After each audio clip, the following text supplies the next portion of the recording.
That always works, you know. Bashers. Bashers. What's up, kitty poos? Oh, I've got a little pop going on my screen. Maybe I have to bring the pop screen back. I actually got rid of it a while ago because I just thought it looked cumbersome. But looks professional. It looks like... Oh, the pop screen looks professional? Yeah, it looks like a real recording studio. Right.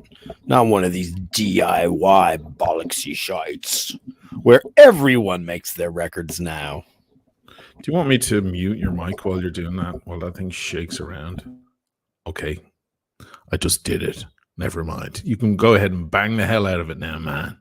Hello, everybody. Happy Tuesday.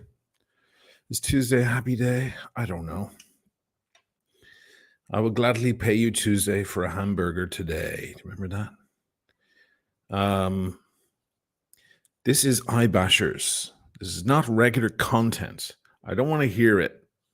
I want to hear anything out of you bunch. Can I unmute you now? Yes, there you go. Missed all the expletives. You hear me now? I can hear you now, but what happened to the pop shield? It's too far away, and I'd have to reconfigure it, make a lot of noise. And you know what? I've got, like you said, I've got good mic technique. I'd be like, yeah. Well, you're going to say anything with a P or an F. You can always just angle I'll just go, your head. You pussy. Exactly. You plagiarist. So once again, guys, this is iBashers. There is a channel called the iBashers.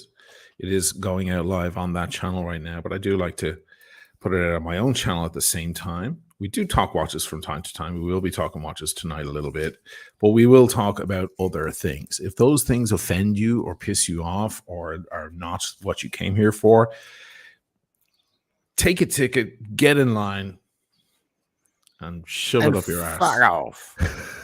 The first thing we're talking about is pantyhose, right? So we will be talking about pantyhose.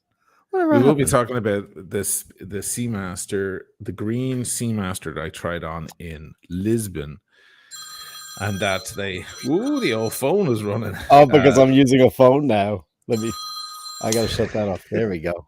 Oh my God! You gotta put it on Do Not Disturb. So we will be talking about that because there were sharp, bloody edges on the thing. Seems to me Omega have not addressed the issue, and I want to talk about that at length, if possible. But before that, Dirk. Is he still there or is he gone? Add him to the stream. He's removed himself for a moment. I want to ask Dirk a question. I'm going to smoke a cigar. I'm going to smoke a Cohiba. I promise it is one. It's, I just took off the label without even thinking. Who is Dirk, says Robin Jones. Dirk is my best mate and my cohort on iBashers. iBashers. We are the iBashers, where we bash pretty much everyone and everything. We bash it all out. We talk about current events. We talk about shit. We even talk about politics, the unmentionable. And we have a lot of fun with it. Now, Dirk knows a lot about watches too. Dirk is also a musician and played in a rock band for a very long time, as did I. So we have tons in common. And we made a show, a podcast 13, 14 years ago called the iBashers, before people were doing podcasts. I told you guys I'm ahead of my time. That's my problem. That's the issue. It's me. Hi, I'm the problem. It's me. To quote Taylor Swift. Anyway, it was a great idea. It was a great show, but it was before people really got into podcasts. Had we continued, we'd probably be bigger than Joe Rogan now. But we didn't, and other things got in the way. So when I started on the channel, the watch channel, the Timeless Watch channel, now called the Oshinamali channel, started gaining traction, I thought, well, why don't I bring back the iBashers? Dirk's having some issues with his with his camera. He's got a new camera set up, but there are teething issues. Apparently, there are teething issues getting this flame going on this cigar. So I'm going to tell you guys quickly then while he's figuring out all that shit. So I'm in Lisbon, and I go into Omega. I went into a lot of watch stores. You guys will see once I finish the video. I was trying on a lot of amazing stuff. But I did try on some nice Omegas, and they had the seaweed. They had the green, the fully green Speedmaster 300M, which I'm kind of a fan of. I like it. It's a weird green. It's not the green like on the Hulk, on the Rolex Hulk.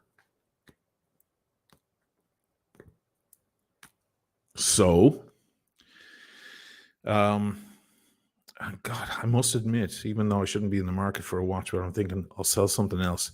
I think I want this thing. I was there with a friend of mine who has an amazing spend history there. He has the Snoopy and the 60th anniversary, that new blue 60th anniversary on the mesh bracelet, a waitlist piece as well. And yeah, so we're sitting there looking at the seaweed, and it's on the rubber strap, the green rubber strap. And it's gorgeous on the strap. But I always make a point of buying it on the bracelet, and then I'll get the strap separate, right? They even have an option with a deployant. You all settled? I mean, what a pain in the hole that was. Just thanks, Carrie. I should have known. I usually am so used to putting my phone on Do Not Disturb, but now I'm actually using my iPhone 14 for the camera. Right, so it's on Do Not Disturb now, we hope. It is. I'm in the middle of telling my seaweed story here. On this. Yeah, I heard it. I could hear you talking. Okay. So anyway, they even have the option on the deployant with the strap. So I was like, and I love the deployant. I'm a deployant kind of guy. And so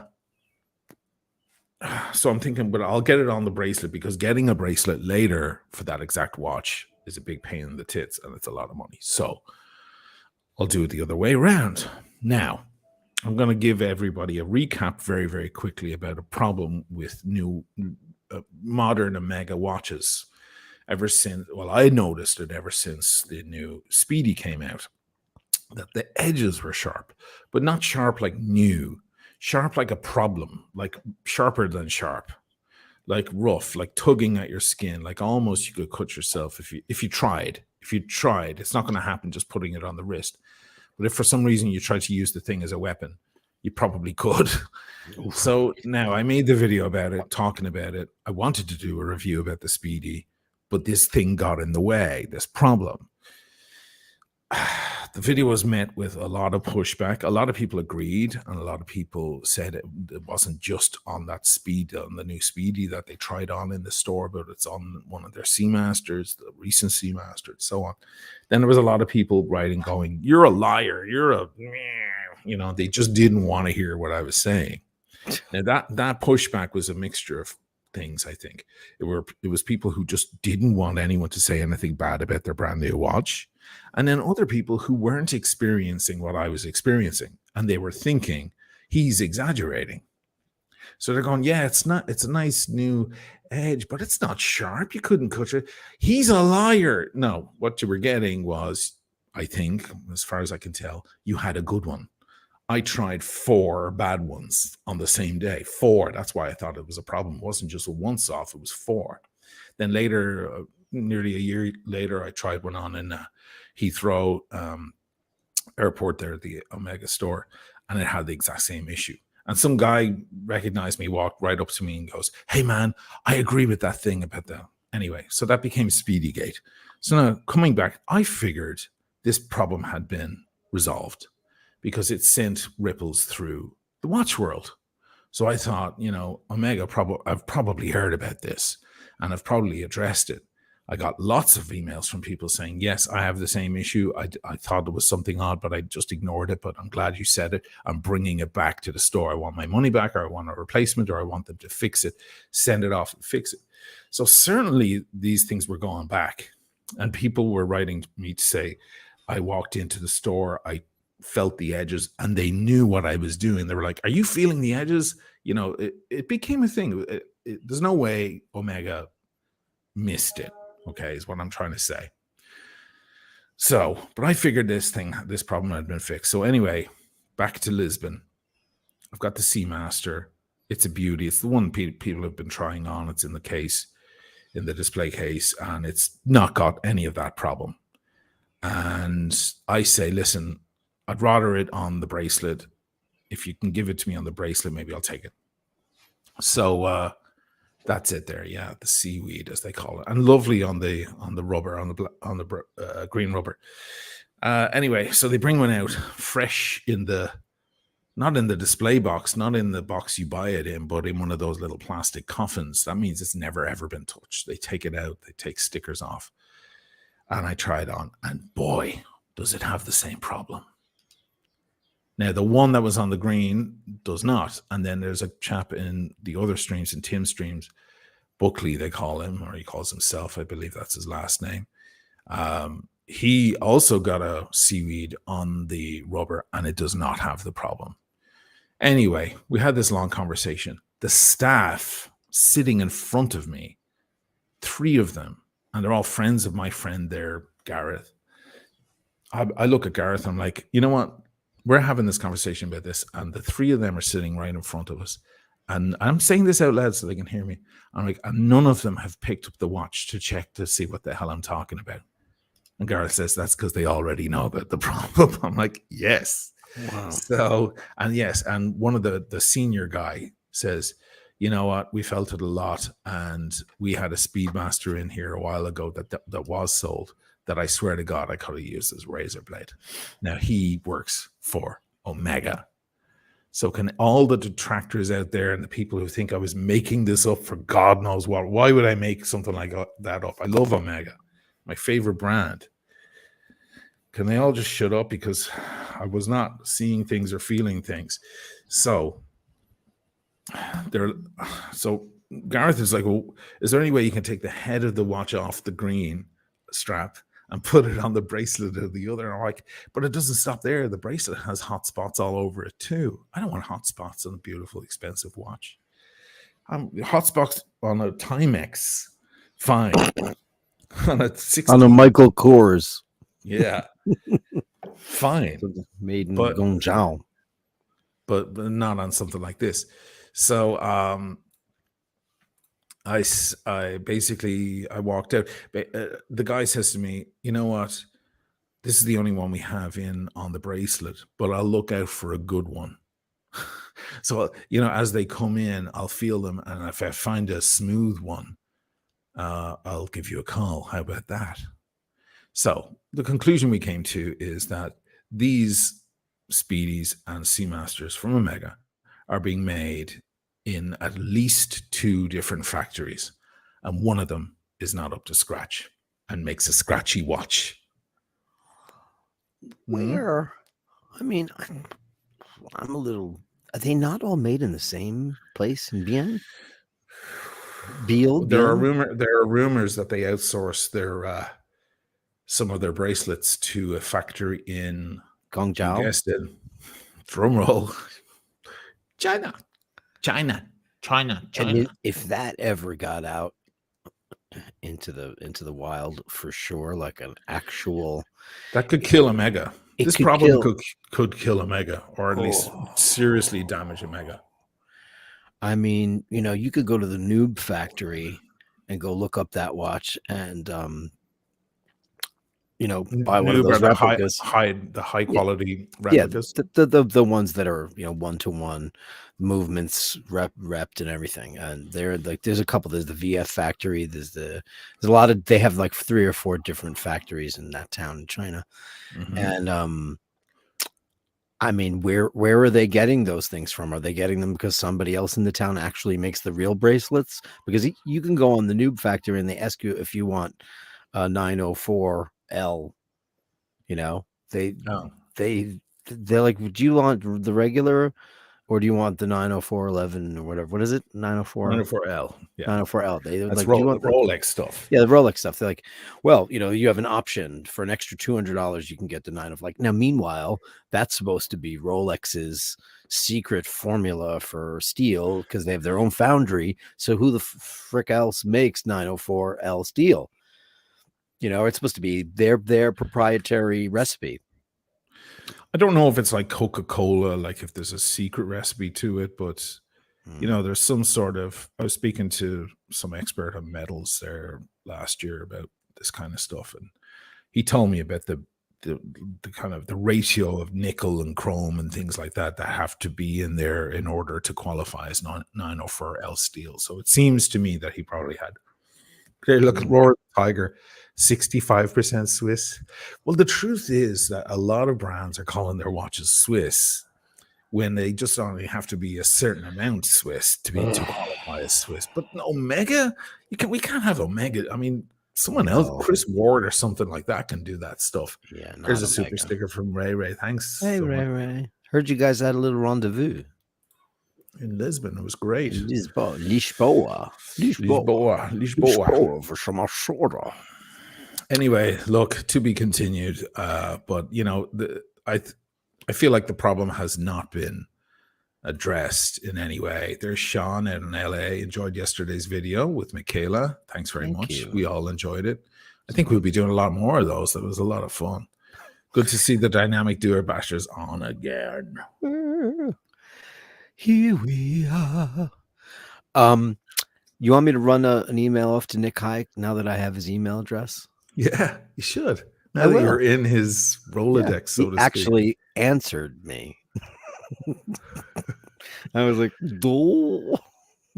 You want to show everybody your Speedy, seeing as it's all glimmery with the new camera. Look at that. She's so pretty. Look at that bracelet. It's sexy. It's sexy, right? If you watch can we actually see the watch? Oh yeah, sure. I was doing the bracelet, because it looks pretty. I burnt myself. Yeah, I can see that. That's from. I thought it was maybe the cat, but no, it's. I was reaching for the pepper, and I hit the coffee pot, and it was on, and it went. Psh. Oy vey. It was ugly. I'm wearing the Plo Prof. Oh, he showed this to me earlier, and I almost died. Loaned to me by the same Gareth in Lisbon. Wonderful guy. He's like, take it away with you, make a video and stick it in the mail when you're done. I'm like, okay. Jesus Christ. And I think that's the prettiest configuration too. The white and white with the red, orangey red. Oh orange. My God. It's orange. It's definitely orange. I mean, I think that watch is beyond sex. It's a big statement piece, but I probably couldn't wear it. I'm sure my wrist isn't big enough for it. Actually, you pull it off extremely well. It's pretty good. I mean, it works for me. What is the size on that? Is it 42? But in a giant 44? No, Jesus, no. It's got to be 45 at least. No, but I'm just saying. The case, but the dial itself, probably 44 on the bezel. I'm ashamed that I don't know that off the top of my head. We should know that, shouldn't we? Yeah. Go over to omega.com and check it out. Anyway, yeah. So let me ask you something. Yes. Is Piers Morgan a dick? Totally, but I agree with him most of the time. But he is a dick. He's got a dick personality. Because he's done a couple of Trumpy things, and he aligns himself with people. But I love what he does with the Harry and Meghan stuff. Oh yeah, you're really on the side with that. I fucking hate those two, and especially hate her. She's fucking Yoko. If the royal family were the Beatles, and they're not, she's super Yoko. What a tramp. And like she didn't have that all planned out ahead of time, but he rips them to smithereens. And I do love that. Doesn't he do it?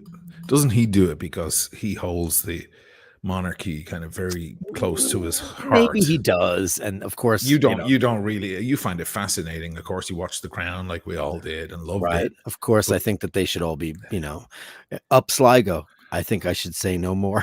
Oh, Jesus. Don't say that. Please don't say that. He didn't say that. Everybody forget he said that. I won't know what that means. Oh, they'll figure it out. Don't you worry. I Fucking hell. mean, listen, we're Irish. It's very, very hard for us to fathom the 800 years. And what's not the Queen's fault. I liked her as a person. Yeah. You know, it's not them. It's, you know, the institution. And they're just figureheads anyway. They're not political people. So what do you care about Meghan and all? What, you know? I just find her to be the most. It's like Beyonce or Kim Kardashian or any of these media whores that all they want is to have their fucking arse and their tits on the telly 24 hours a day. There's got to be news. If Megan's not in the news, she calls Oprah. And the next thing you know, she's like, I'm black. And no one is respecting me. And she makes up the shit. She's like 1/10 black.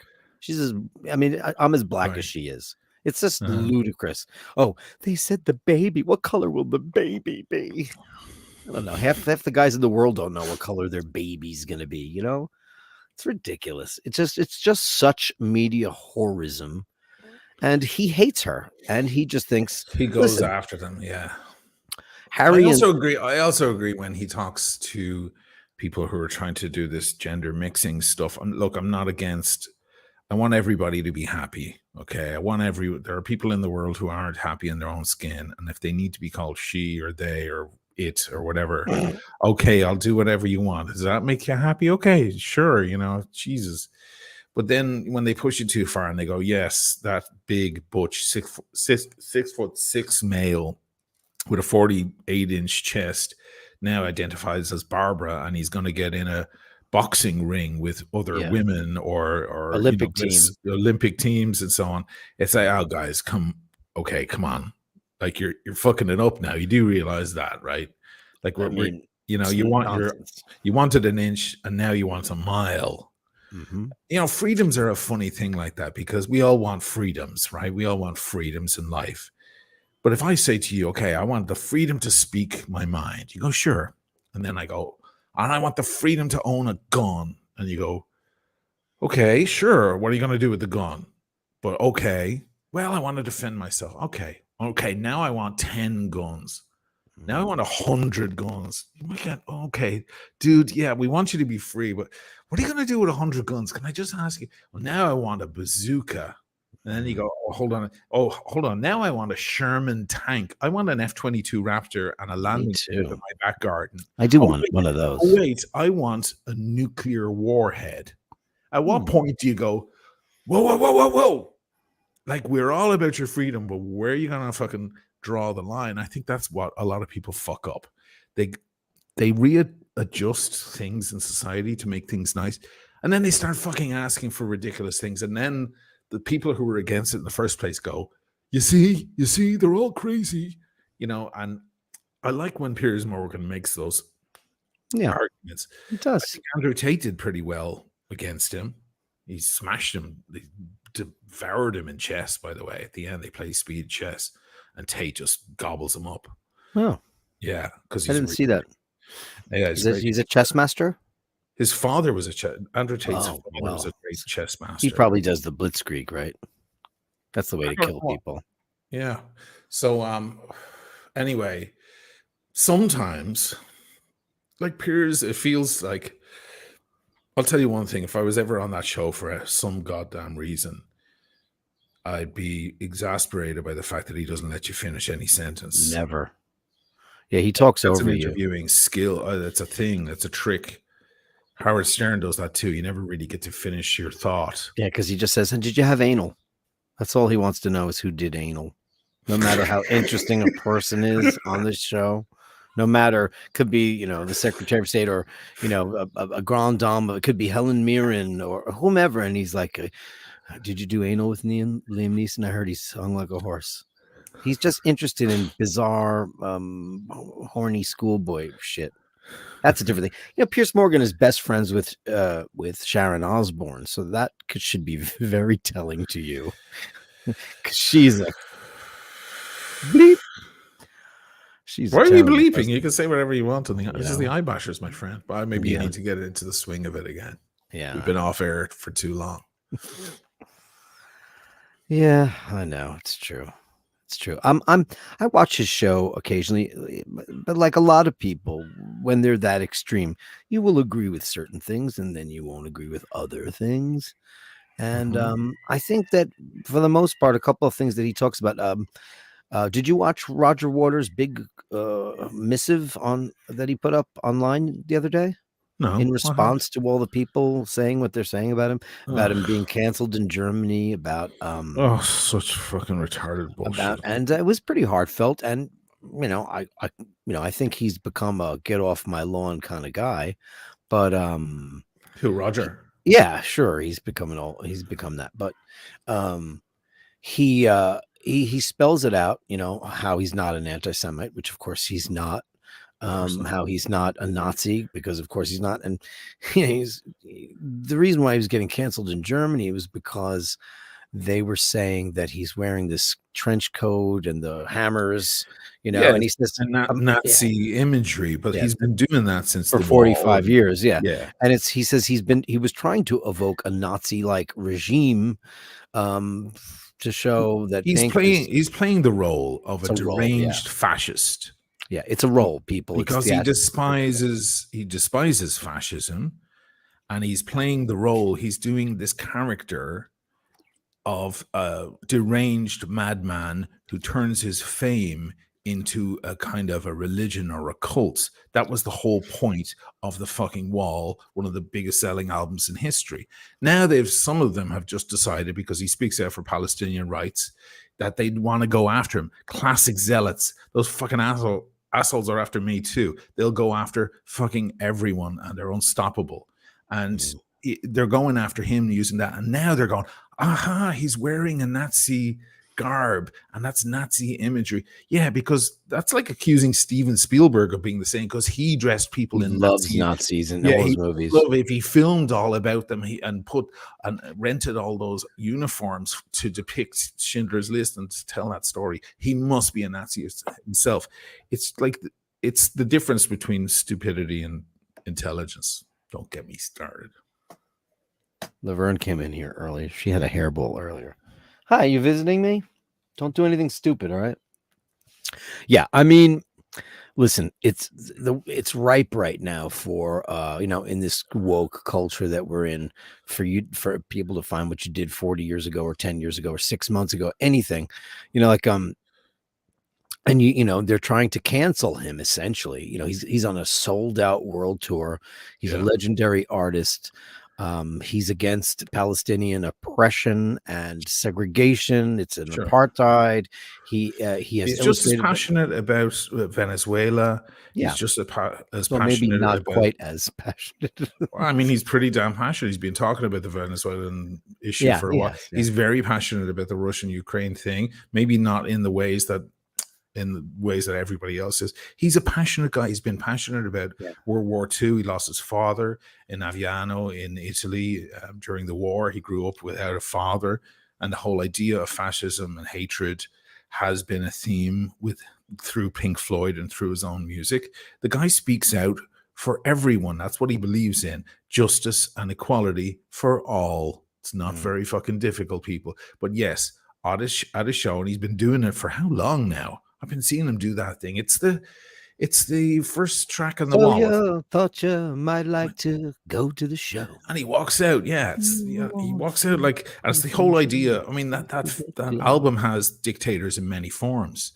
So he has this guy who comes out and fucking, he has the sunglasses on and the long leather coat, and they're all like making these salutes. They're not exactly, but exactly what they're trying to say. Not exactly. No, but later it's like, when it comes to Brick in the Wall Part 2, you stand still, laddie. That's the teacher abusing, as the dictator over the school kids. And then the school kids stand up for themselves.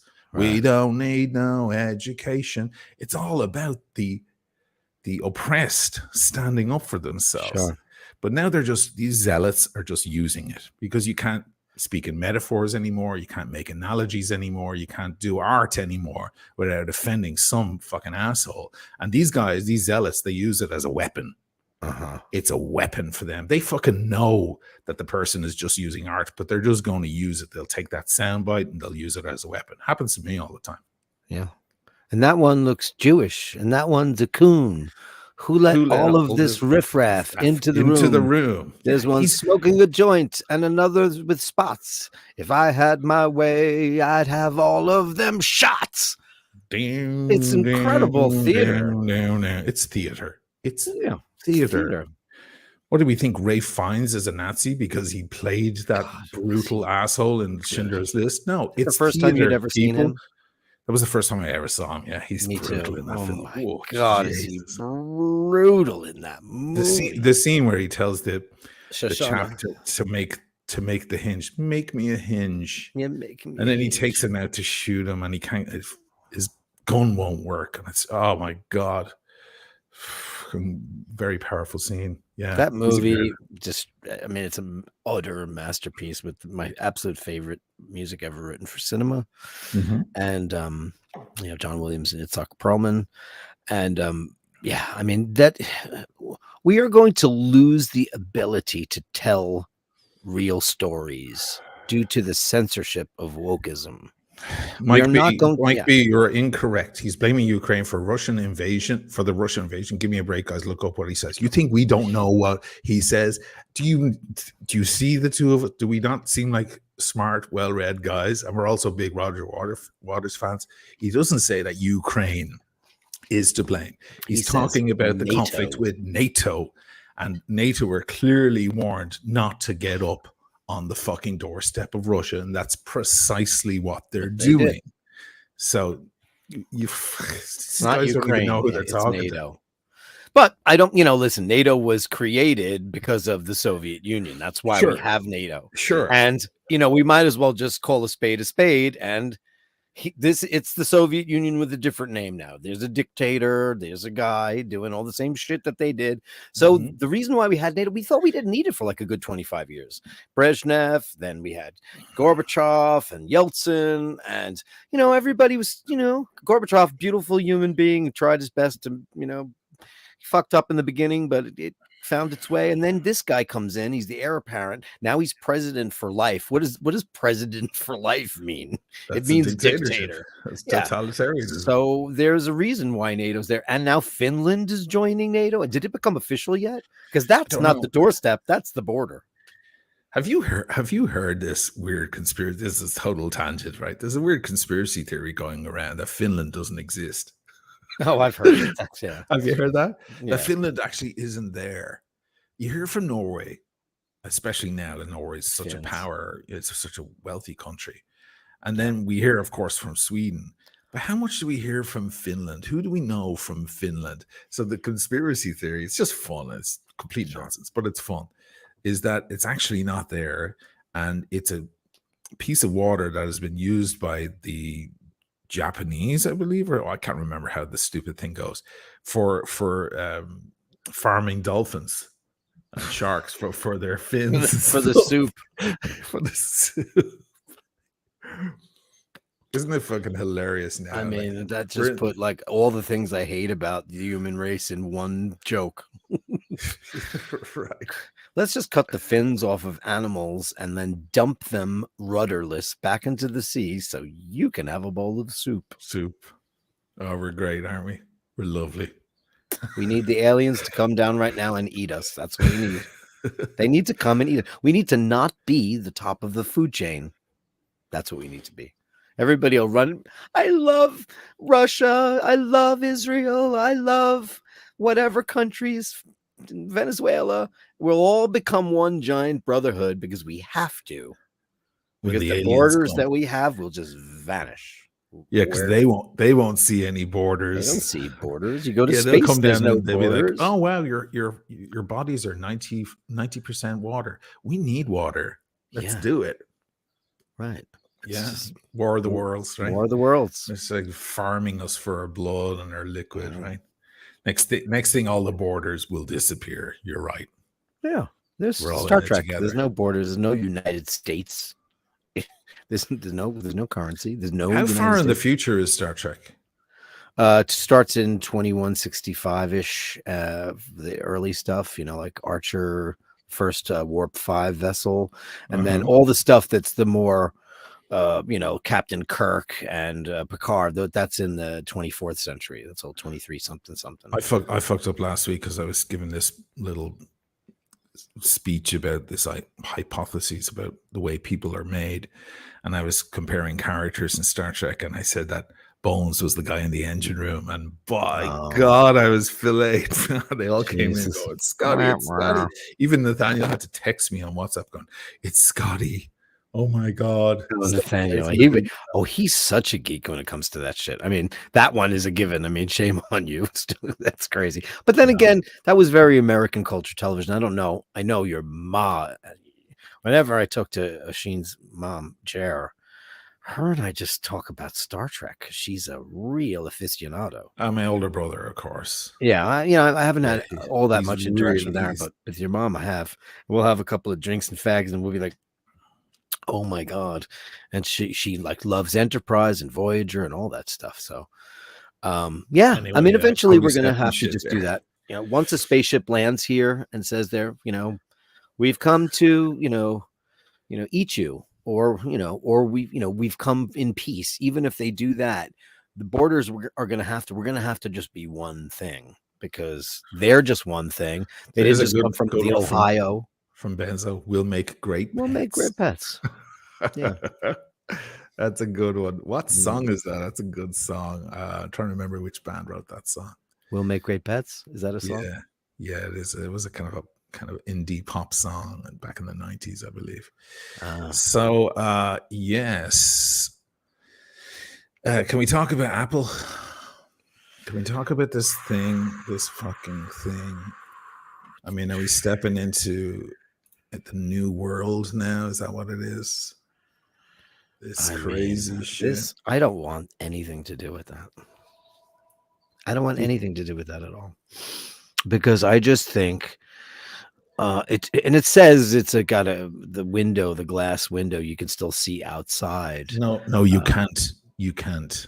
Can I correct you? You don't. Really? I don't think you. No, it shows you an image of what's happening outside. It's not see-through. From what I gather, it's not see-through. It's showing you. It's got a gazillion cameras on the thing, and it's showing you what's on the outside.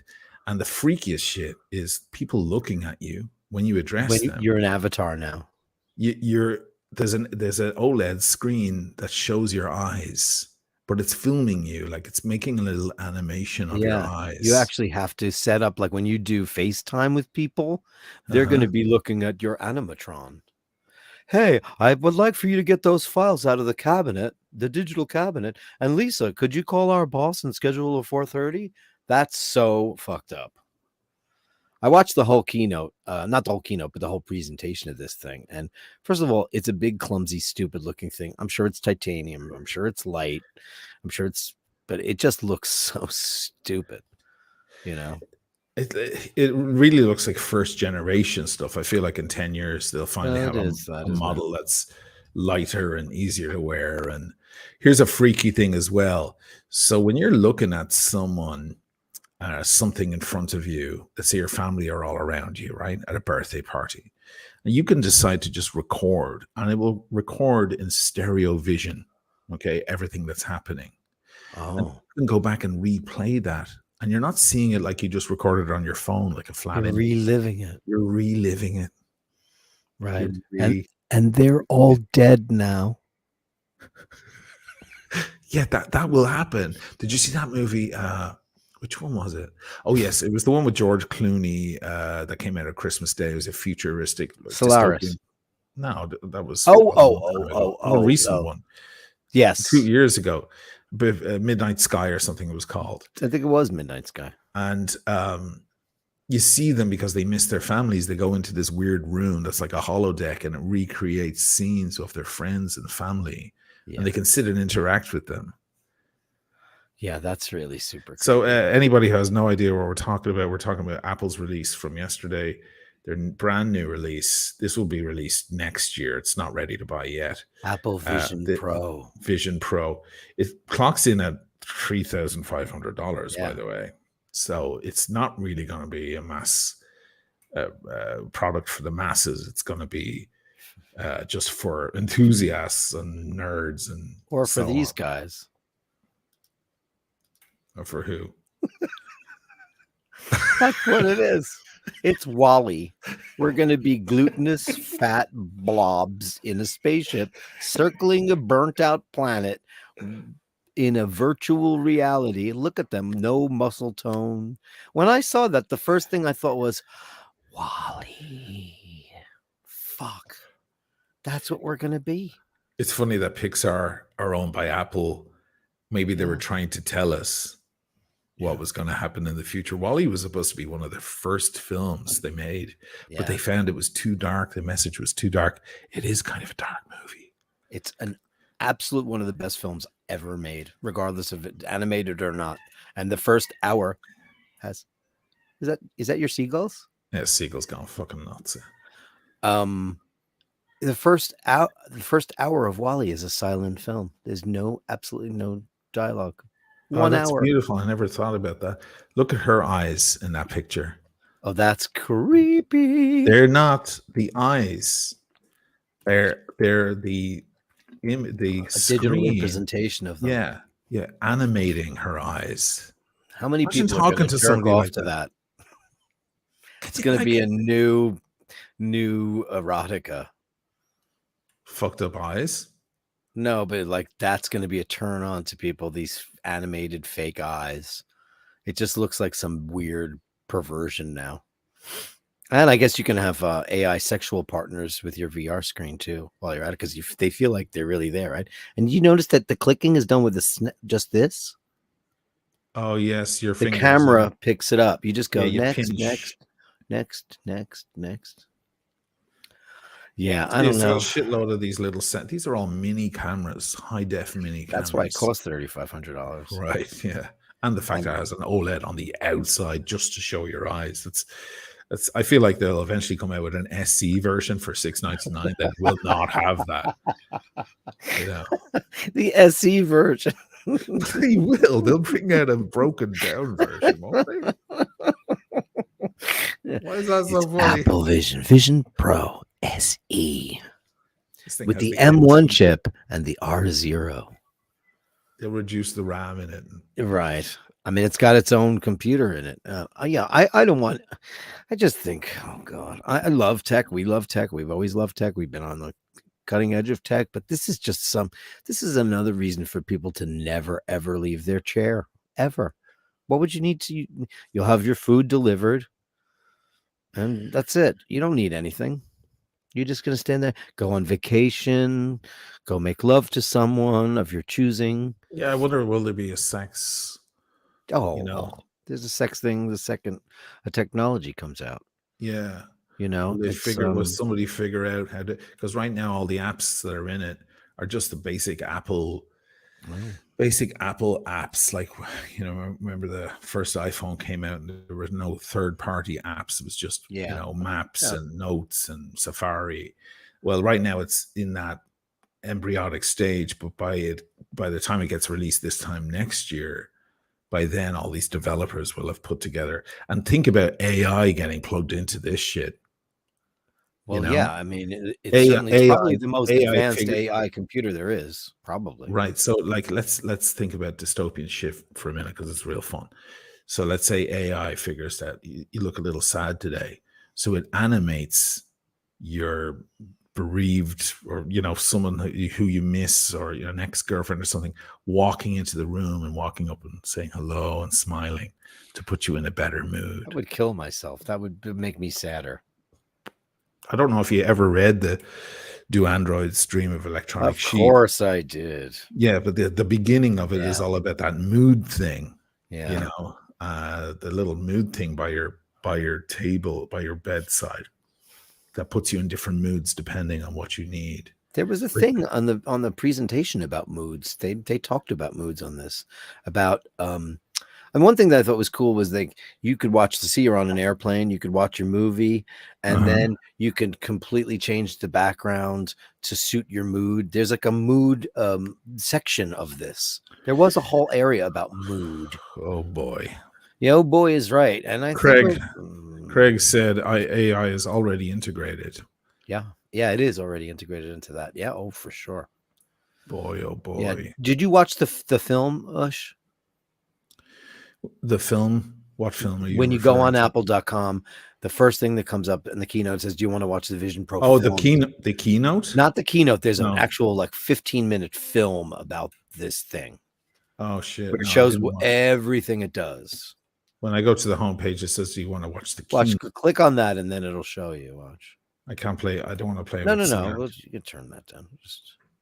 Our ASL recap, is that what you're talking about? No, that's going to be somebody doing sign language. Apple event. Not seeing it, man. Oh, that's weird. Okay.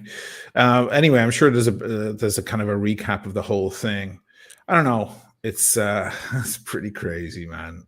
I mean, it's nice to see all these new products come out. This thing, by the way, who the hell would buy a Mac Pro when they could just buy a Mac Studio? I don't get it. Did they come out with a new Mac Pro? New Mac Pro. Are you yelling at me? She's yelling. Come here. You yelling at me? I know. My cat had Laverne was in the hospital last week. She was not well, not feeling well at all. She had to have like blood tests and sonograms and all kinds of stuff. I was in the hospital that's why I was not around last week. I was in the animal medical center like the whole week. Fuck's sake. She's doing great now, other than the hairball she had earlier. But yeah. Why don't you talk to the crowd for a second and answer some questions? I'm just going to go get a little bit of wine. Go get a wine. Well, I'm going to get a wine after you get a wine. Okay. Who we got? Let's see. Joanna Cassidy. Andrew, you said some funny stuff earlier. Oh, Joanna Cassidy, right? What an absolute classic bang. It's gorgeous. People who don't know, we're talking about Blade Runner. Joanna Cassidy has had a storied career. She's done a lot of stuff, but she's kind of disappeared. Andrew says, how about this? Welcome to the Matrix. Ready for this funny story? I have never seen The Matrix, and I tried to watch it last night, and I fell asleep on the couch within the first 5 minutes because it looked so dated. I tried. I thought it was kind of bad that I've never seen that film, but it looked kind of cheesy. Maybe it's just a product of its time, but I tried to watch it. Any questions while Sheen's in the bar? Yeah. Oh yeah, I did. And yeah, I did. Everybody's saying that I look different. I cut my fucking waist length hair off. Goodbye. What do you see? Can you show us? Yeah. Short back and sides. Yeah. Looking smart, man. Looks good. Yeah. I got the crazy part and everything. Yeah. I couldn't take it anymore. Yeah, I couldn't take it. I was sitting on my hair, and I had it as a theatrical prop for my metal band that is not currently doing concerts. So why did I have this ridiculously long hair? Daniel wants to know what diet you're doing. The diet? I am. I need to, I need to get my shit together. Hey, Michaela's in the chat. Hey, I'm just, I got back into the Wii Fit. I'm running on that. I also had I'm having a shitload of dental work done. Somebody said my teeth look bad. Yeah, because I had my gums ripped to shreds. So I went for a teeth cleaning here. A month ago. My bottom teeth are a mess. They're the gums were swollen down there, and my tooth moved back when they were cleaning it. So I'm getting that fixed right now. And when you do that, you don't want to eat anything because your gums are mangled. So again, I had a hard time watching The Matrix. Some people didn't like that movie. I thought it was great. I just told them last night I'd never seen it, and I put it on. I'd never seen it. I put it on last night, and I don't know how long I lasted, but probably 5 minutes. I fell asleep. It was so boring to me. Wow. Yeah, I don't know. I'll try again. Dystopian future shit. I thought you loved all that shit. I do, and I. It's about the robots taking over. I love Carrie-Anne Moss too. Isn't she fucking amazing? Yeah, she's great. And I even like Keanu Reeves. I hate the hate that guy gets. I think he's great and stuff. Uh-huh. I loved him in the newer version of what was the movie he did? He did a classic movie where he comes down and they say, Oh, "Are you human?" And he says, the end of the world thing. "Yeah." He goes, Yeah, it's "Are you human? My body is." Like, yeah, that's fuck. a remake of yeah. Yes. One of you guys come up with that. Somebody will come up with it. I know you will come up with that in a heartbeat. I Okay. will. If you waited too long to watch the Matrix, the kids ruined it with their jokes and memes. Yeah, by now you kind of may have gone past it. Maybe I remember that when that film came out, like it was so exhilarating. I mean, we had never seen anything like that before, and it was such a like the plot twist and the whole, not the plot twist like at the ending, but like somewhere in the middle of the movie, you begin to realize exactly what you're looking at, Thank you. and very cool. The day the earth stood still. Thank you very Bravo. much, Peep Rider. Thank you. Did I write that? Whoopsie daisy, sorry. Whoopsie daisy. Whoopsie daisy. Sometimes I say that's very old fashioned. That is that's from Notting Hill. He says that, and she finds that so charming. She goes, "What did you say?" Whoopsie daisy. My favorite rom-com. Guilty pleasure. That's a cute film, yeah. She's a big star, and he owns a bookstore, right? Bookstore, yeah. Yeah. He turns around to Jane Austen, and then after they break up, the next thing you know, she's in town doing a Jane Austen, and she gets an Oscar for it. Oh, he goes to the set, and she talks about him. Yeah, he hears. She says something over the cans. Yeah, she dismisses him. Yeah, because she's embarrassed because she's dating a regular human being and not a star. And it's Alec Baldwin. Alec Baldwin, yeah, he's in the hotel room and he thinks he's like the room service or something. Or yeah, yep. It's a great movie. It's anytime it's on, I'll watch it because it's. Who plays the roommate? Who's the skinny weirdo who plays Spike? Roommate? The guy who plays Spike. I don't know that guy's name, but he has the best line in it because toward the end of the movie, she comes back to Hugh Grant to say, "Hey, is there any chance we could get back together? I'm so sorry. I'm such an asshole, blah, blah, blah." And he, out of principle, says no, turns her down. And then he goes to see all his friends who are all like fascinated that he's dating this megastar. And he goes, and I said no. And they're all like gobsmacked. They just can't believe it. And then goes to that skinny weirdo guy and he goes, "You stupid prick." It's just the way he delivers it is magical. Like I can't not laugh. Yeah, he's genius in that. Did you also did you realize who one of his other friends is in that? Hugh Bonneville. He's the patriarch of Downton Abbey. He's right. the Lord of Downton Abbey. Yeah, and he's like a young guy. Really. Yeah, it was way before. Yeah, with the pudgy cheeks, right? He goes on about his pudgy cheeks. The sister in the wheelchair. That's right. She's trying to hook him up with other people. And they show all the horrible dates. And then his sister puts a salad out and she goes like this, "Oh, tomatoes." And she goes, "Oh, I'm sorry. I thought you were a vegetarian." She goes, "No, I'm a fruitarian." And she goes, "What about those tomatoes?" She goes, "They were murdered." Oh, Jesus.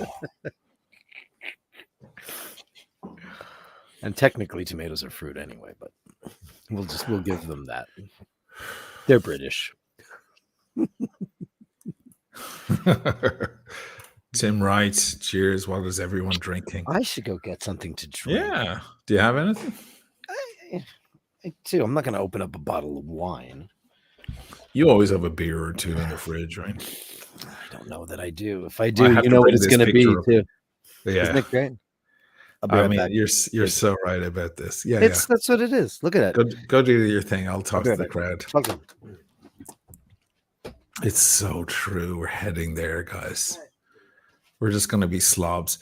Mind you, if you lived in New York for any period of time in Manhattan, I think people have already been there for quite some time, just without the VU units or whatever they're called, the virtual reality VR. latest building where I lived, where I still have kind of an office share and so on. Is very advanced. I'm not going to give you the name of the building, but you'll see any shots of downtown near the World Trade Center, aerial shots in movies. You'll see the building.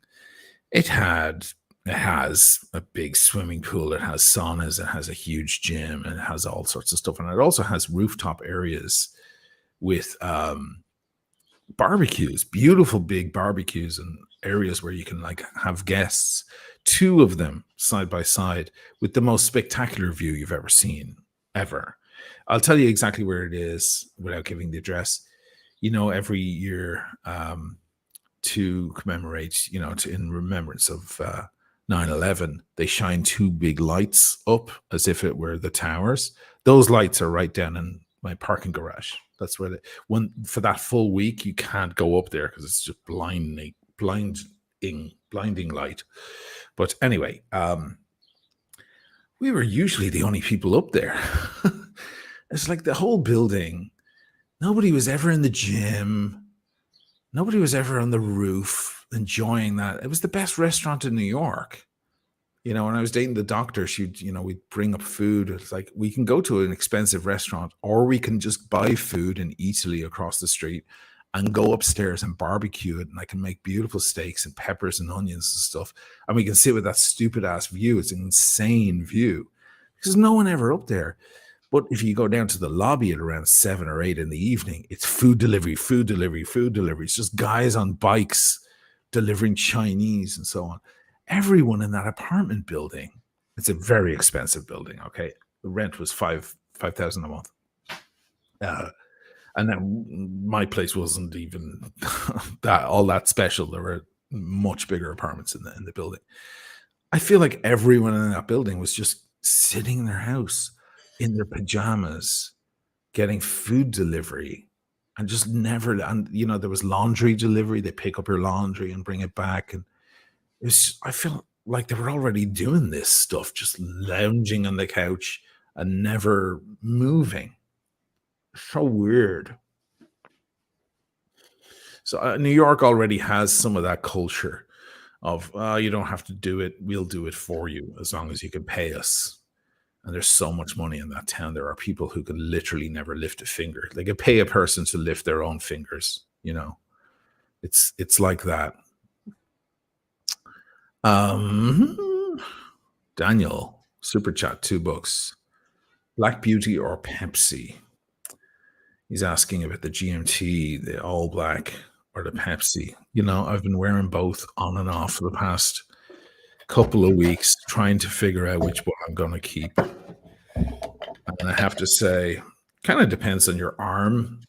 I'm going to mute Dirk because he's making lots of noise. It depends really on the arm you have. I think all of you agreed that the Black Beauty is more me because it's oyster and it's black and it's all dark looking. And Pepsi, even though the colors aren't as bright as you may think, and I hope I portrayed that well in my video there last week, it's still a very lively looking watch, especially on the Jubilee, in comparison to the Black Beauty. So I do have to shift a piece, and it's either going to be, it might be the Sea Dweller, one of the Sea Dwellers, if anybody wants it, the Mark 1. It's a beaut. Or the Pepsi. It's hard to figure out what to do. My problem with shifting the Pepsi is like, when am I ever going to get another one of those? Some of these pieces, when you say goodbye to them, it's going to be a long time before you get another one offered to you at a decent price. It's not going to happen. There's the bells, the midnight bells. It's exactly midnight in Venice right now. Can I turn off my noise cancellation here so you guys can hear the bell? Exhalation. There, can you hear it?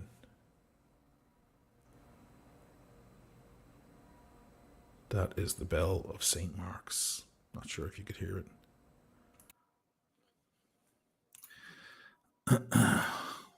Oh, select. You're doing a Spritz Select?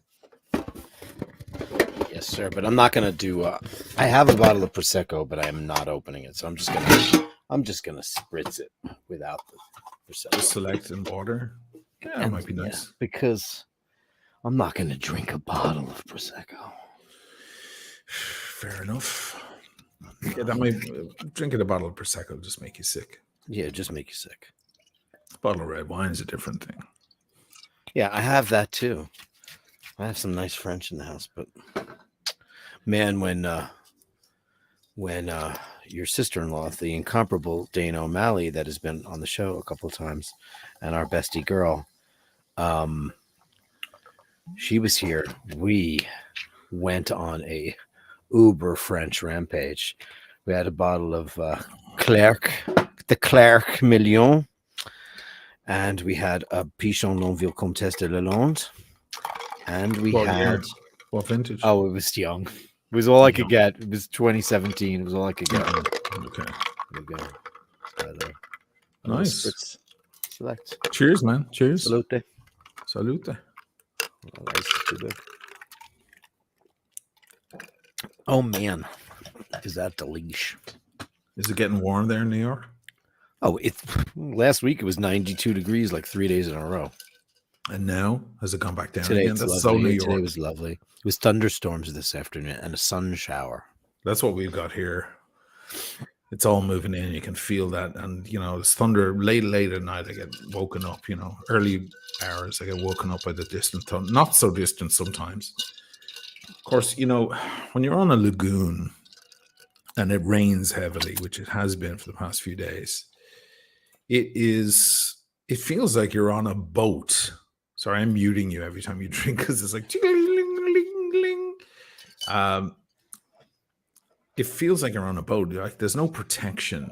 We're really exposed to the elements in this town. It's a miracle that they've kept it so beautiful and so magnificent and elegant, because it really gets beaten pretty hard by the elements. Did you see there was? Of course it does. Yeah.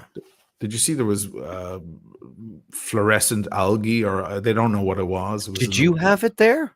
It was by Rialto. I was in Lisbon when it happened. I got a shitload of messages from people going, "What is happening in Venice?" There's like the green glow from under the water. Yeah, that happens off of the coast of like Bora Bora. Right. It doesn't happen there. Wow. Right. Then some people were saying, no, it's probably those protesters, because we have a problem now in Italy right now with the guys spraying pieces of art and so on, and throwing paint at works of art and so on. The environmental awareness stuff going on. So they're thinking maybe it's something to do with that. But I don't know if that was their plan. They kind of just made everything really interesting, even more interesting down there. It was right next to the Rialto Bridge, which is why the theory has come out that maybe it was these kind of guys, because that's kind of the epicenter of a tourist spot. If you're going to make any sort of statement like that, you should do it right there at the thickest of the tourists. Patricia Teague, I'm going to Paris in November, so I'm trying French wines, enjoying Chenin Blanc now. Nice. That's nice. Go to our favorite little spot, number 12 Rue de Marbeuf, and it is Chez André. It's in the 6th arrondissement, or 8th arrondissement, excuse me. Pardon moi. It is just a classic bistro, but it's a very good one. And one time when I was not slumming it at the George Tank, we asked what's a great restaurant that you guys would go to, and they recommended that. We went every night. And then when I went back with Dana, we ate there twice or 3 times. It's great. Paris. Who doesn't love that town? And you know what? You don't have to drink fancy wine in Paris. Just drink what they have, because it's great. It's like Italy. Just drink what they have. Why would you? If you're a tourist, you're going to say, let me have the 47 Cheval Blanc.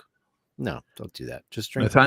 Nathaniel just sent me an article about this, that apparently they've solved this mystery about the bright green glow in the canal, but it's not revealing it. I'm going down through the article, and apparently it has not been revealed, but they figured it out. So fuck all use that article is.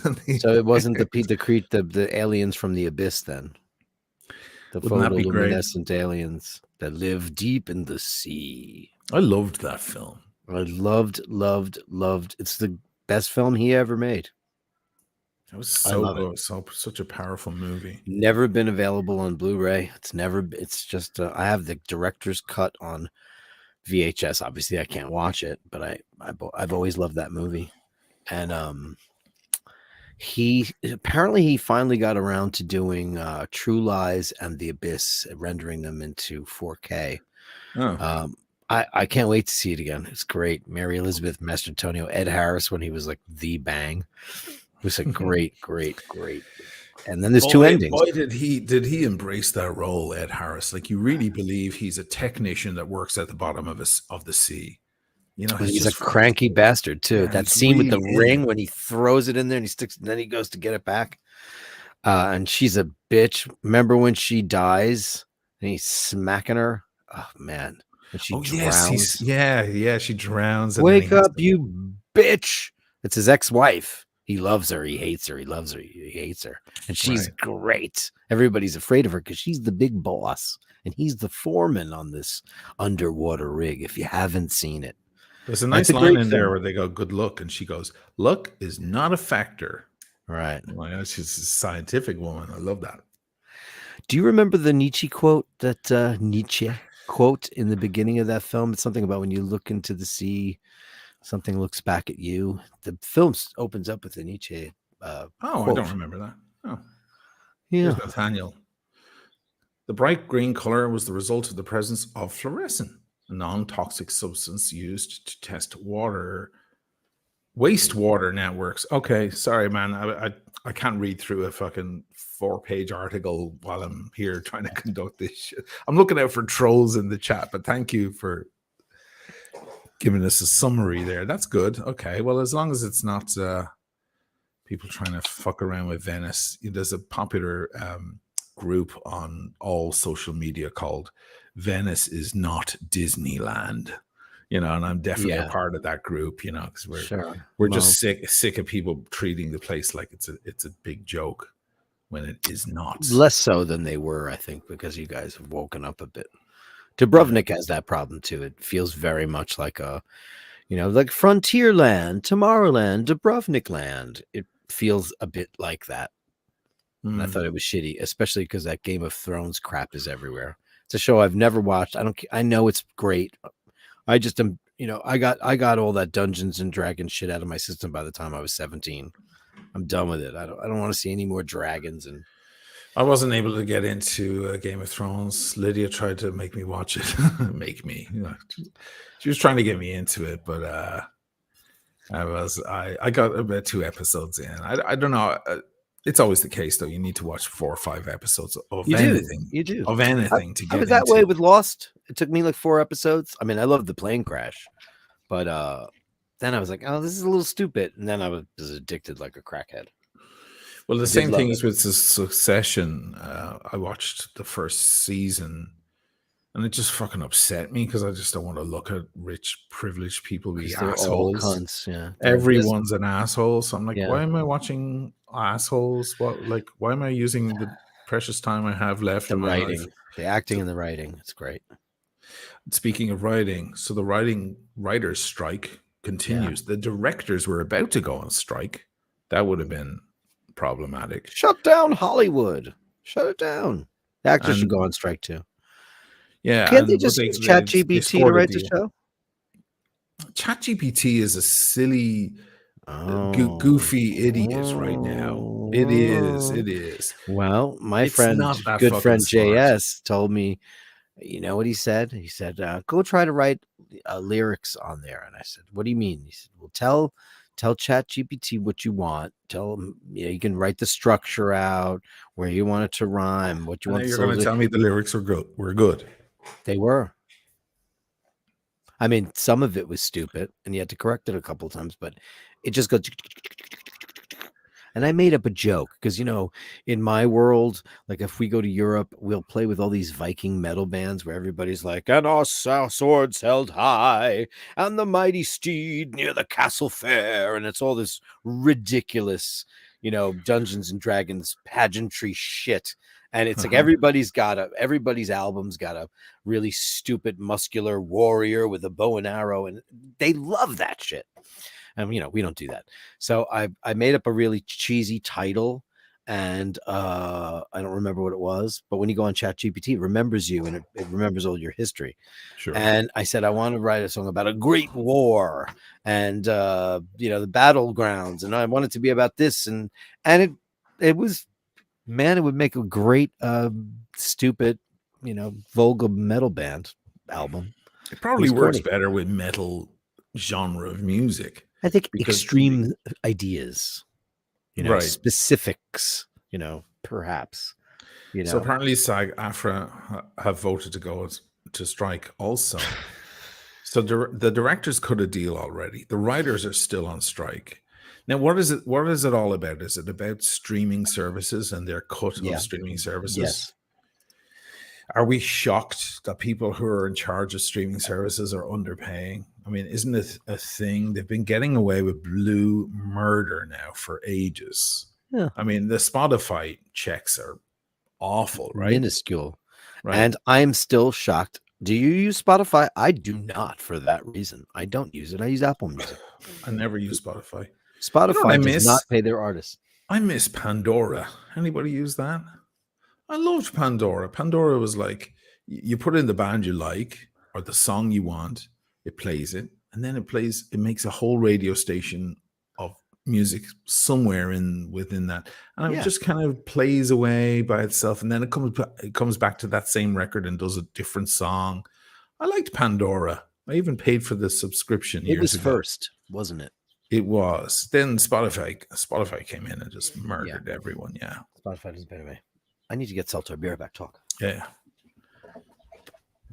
Well, it's good to know that stuff was not. Oh my God, I'm so sorry. Harmful to the environment. Sorry, I got some smoke in my nose. So sorry, guys. Oh shit, the show is falling apart here. When cigar smoke goes up your nose by accident, it's the end of the world. I'll mute the next sneezes if they happen. I never sneeze once. I only ever sneeze 40 times, or not at all. Who have we got in the chat? We've got a lot of cool people in the chat. 300 in the room. It's not bad for a Tuesday night for Night Bashers. Oh my God, we have trolls. Here we go again. God, these guys, they've got no life. No life. It's amazing, man. So I'm a fan of Xenia on Instagram. You know, that girl. She's quite brilliant. She's an Instagram girl, so she does the posing and the modeling and the pouting, but she's also a fucking little genius. She speaks 6 languages fluently. She represented IWC and other watch brands and lots of Louis Vuitton and so many brands. But she has some great things to say about the trolls. And I guess some people out there who don't like me were like, I don't like that he thinks he's better than me. I don't know where they got that fucking idea from. Whatever.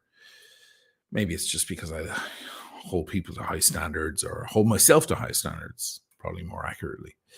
But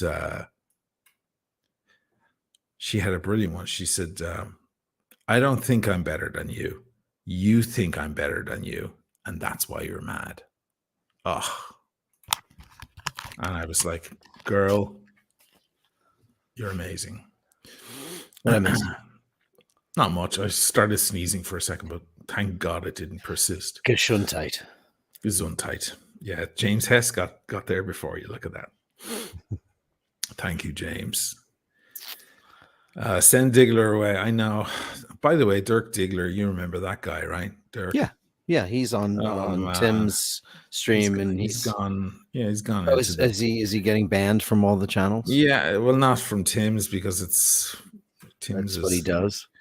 Well, also because that's kind of Tim's channel is still kind of. It's still got the the war scars of the Archie verse, the troll verse thing hanging off it. Yeah, he likes that conflict and all that stuff. I A mean, that little guy bit. said some very unpleasant things, but we're used to people saying very unpleasant things. Yeah. But I see that he, on the times that I do watch Tim's channel because I adore the guy. I always see that guy on there, and I'm like, is he funny? I don't think so. Is he? I don't. I just think he's a bit of a troll. Yeah, his shtick is kind of to be the heavy troll and just to pick on people's insecurities. That's just and his so on. shtick. That's fine. Yeah, that's fine. No, he just got a little bit. He just went a little bit too far, and it was a little bit.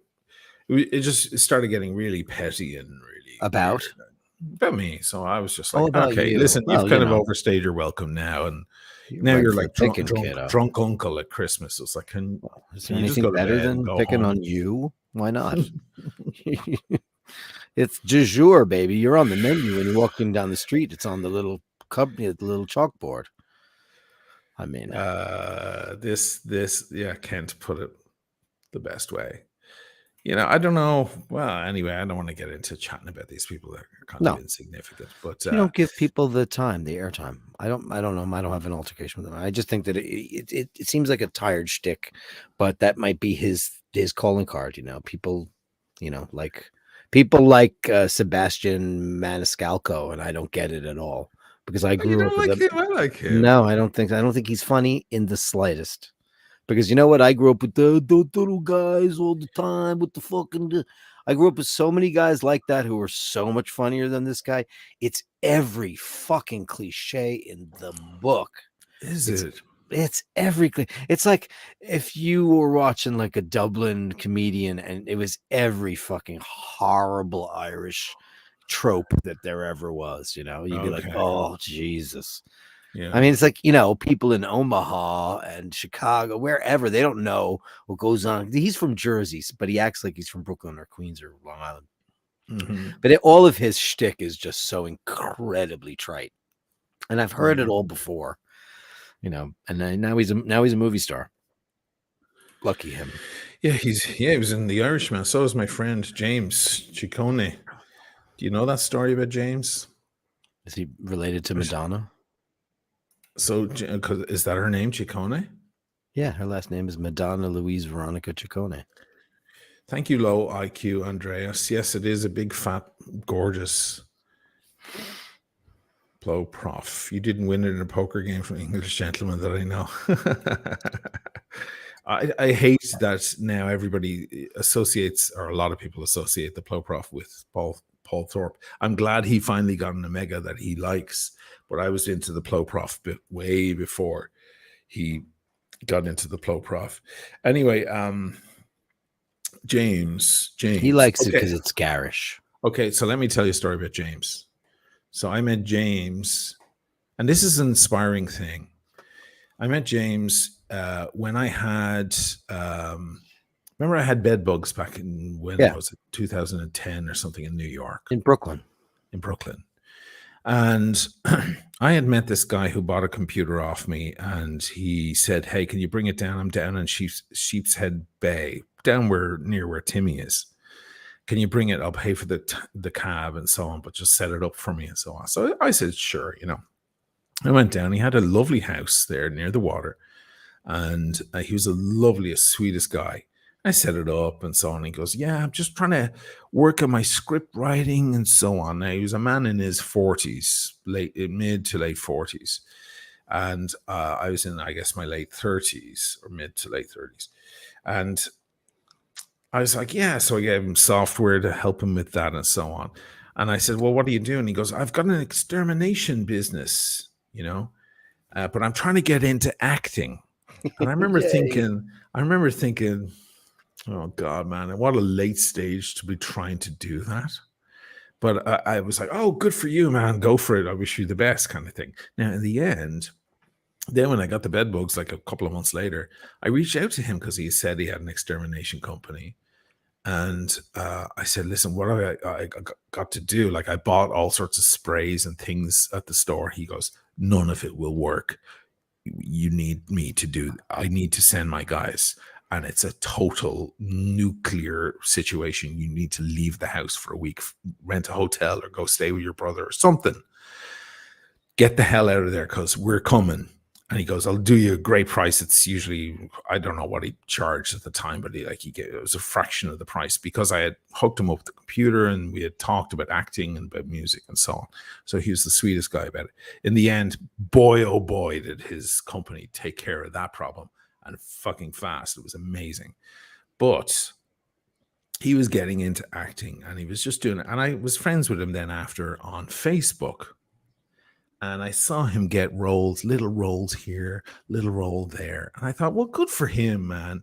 Like a man of his age, like really getting into the entertainment industry. It's like last call for drinks. Like, what are you going to do? Like, so many people are so farther ahead in the whole game than you. It's a tough game to begin with. It's one of the toughest to be in. It's all rejection, right? Everything is rejection, right? Constantly.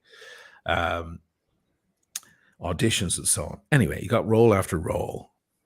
And a few years ago when The Irishman came out, I put a post up on my, I don't know, Instagram or Facebook or whatever I was using, saying, just in case you think it's too late to get into something, just in case you think your life is over at 40 or 50 or even 60, it's never too late. Here was a photo of my friend James in a scene with Joe Pesci in Martin Scorsese's That's The Irishman. fucking brilliant. Wow. Incredible. And he gets a lot more work than that. He's been in tons of films, but being in a film with Pesci, with Scorsese, like amazing. And what a great guy. James Ciccone, Ciccone. Yeah, that's Madonna's last name. He's a wonderful, wonderful guy, a sweet guy. And he embarked on a strange journey, I don't know, I guess about 13 years ago. Good for him. Just to see I that. know so many actors who can't get arrested, man. And you know what? I can't get arrested. I love that. But you know what he does all the time on his Facebook? It's constantly audition here, audition there. He's telling everybody about auditions, open auditions. Yeah, you got to go to the cattle call. Right.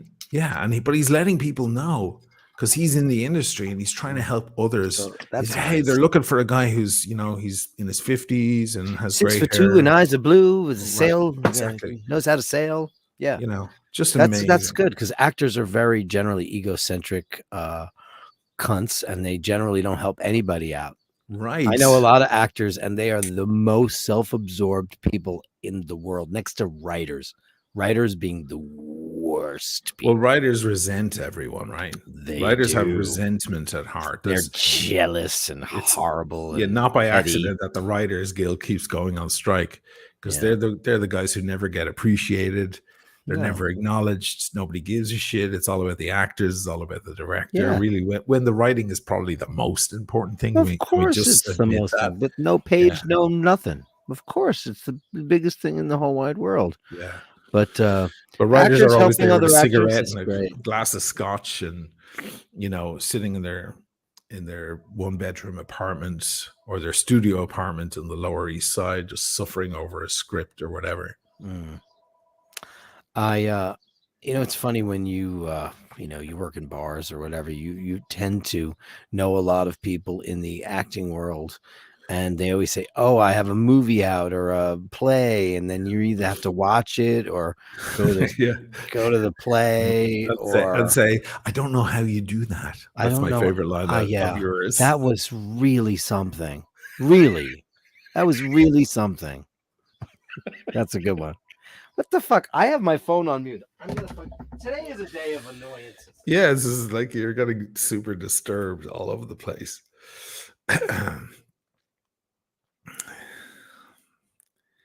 Yeah. Anyway. Yeah, Dirk has some great lines for when you go to someone's show or someone's play and you don't want to be offensive, but you simply can't say it was good. So instead, it's a bit like an Amadeus, in the film, the Milos Forman film. I don't know how you did that. I don't know how you did that. When I hear that music, all I think is Salieri. There's no compliment, but it feels like it. Yeah. Yeah. That was really something. Really was something. Yeah. really. I don't know how you do that. There's a million of those. But like, he said, if you're friendly with creative people, generally when you are a supposed creative as well, then you generally will know ahead of time whether or not they're going to be crap or not. You could just tell. You don't meet somebody and then they say, oh, by the way, I'm a singer. And then, like you're going to have a pretty good idea if you know them a little bit that if they're going to be good or not, or whatever it is. You could tell. I'm very, very rarely surprised. Very rarely. I mean, I notice it with YouTubers. YouTubers are incredibly stingy about helping each other out. I do it all the time. I make a point of doing it. Mentor a lot of young tubers. I just, they're just a smaller channel. I'm like, why wouldn't I just help? It doesn't cost me a damn thing. In fact, if anything, it's going to be good. And I get a lot of scrutiny then in emails going, why did you collab with that person? They're a smaller channel, much smaller than you. There's nothing in it for you. It's just going to drag you down. You have to collab with channels that are same size or larger than you. I'm like, yeah, I know that people do that. And that's the reason I never get any calls back from huge channels, because they're not fucking interested in helping. When I was in the band, it was so amazing when bigger bands, like when fucking Sammy Hagar from Van Halen came out on the stage I think it was the second night we played with them. And he goes, they play their gig, they're doing their gig and it's fucking hours long. Halfway, he does a little acoustic thing by himself. And before he begins, the rest of the band piss off for a minute. Before he begins, he says, hey, what did you guys think about Mr. North, our backup band tonight? Give them a round of applause. Buy their CD. They're great guys. Well, he didn't have to say that. Bryan Adams never did anything like that. None of the other big bands we supported ever said. Sammy Hagar's just like, what does it cost me to just say, hey? He's that kind of guy, though, Sammy. Yeah. And I always like when other bands, like I remember Train met us at Mercury Lounge down there in Houston. And of course, they had worked with Nick Didia, and we just did work with Nick Didia. And they, they were outside, like talking to us, going, we have to do a collab. And we were like, hold on, your song is on the radio. What's it, Dreams of June, or what was it called? Drops of Jupiter. My favorite snare drum on the record. And that song, by the way, was last on the record. It was squeezed in at the very end. The whole album was mixed and mastered, and they squeezed in that song at the very end. Changed their lives completely. Changed their lives forever. But we're like, why would we do a collab? We're no one. Like, we're playing Mercury Lounge to 300, 200 people, 150 people, if we're lucky, whatever, at the time. And you guys are playing stadiums now because you've like the #1 hit single around the world. And they're like, yeah, it's not about that, man. It's like, it's great. This is great music. And we know you guys will be huge and it's fine. I was thinking, like, this is the kind of spirit you need. And I always appreciate it as a support band when a bigger band would just fucking throw you that little thing. What does it take? Like, I've never seen Jelly Ale recommend another fucking channel. The power that woman has. And think of the women in the watch world. They're catty. Yeah, but why can't Jenny just go, oh, by the way, Britney Pierce, fucking amazing. Carissa, whoever else, who are the other women? I can't even think of them right now off the top of my head. There aren't many in the watch world. But come on, like, throw them a bone. Like, fuck, you have incredible power, but nothing, not a fucking squeak. It doesn't even cost you anything. I don't get it. But then I had this hypothesis a while ago that you have to be careful with who you promote because they could turn out to be a fucking witch. Well, they've done that to you already. Yes. But I actually apologized to my crowd going, shit, I'm sorry. I created a monster. Can I just, for a second, one day, it just goes to show you how when you know a song, it's on the radio, and I write lyrics, so I listen to lyrics, but I never really listened to the lyrics of Drops of Jupiter. And then I went, oh God, these are terrible. The lyric that really killed me was, and I just booted it up, it says, Can you imagine there's no love, no pride, no deep fried chicken? Your best friend always sticking up for you. It's a 5-hour conversation and the best soy latte that you ever had. Awful. Awful. Wow. The best soy latte. First of all, if you drink a soy latte, you're a douche. Fucking oat milk, almond milk. Don't put Maybe he's being milk in your ironic. coffee, you faggot. Maybe he's being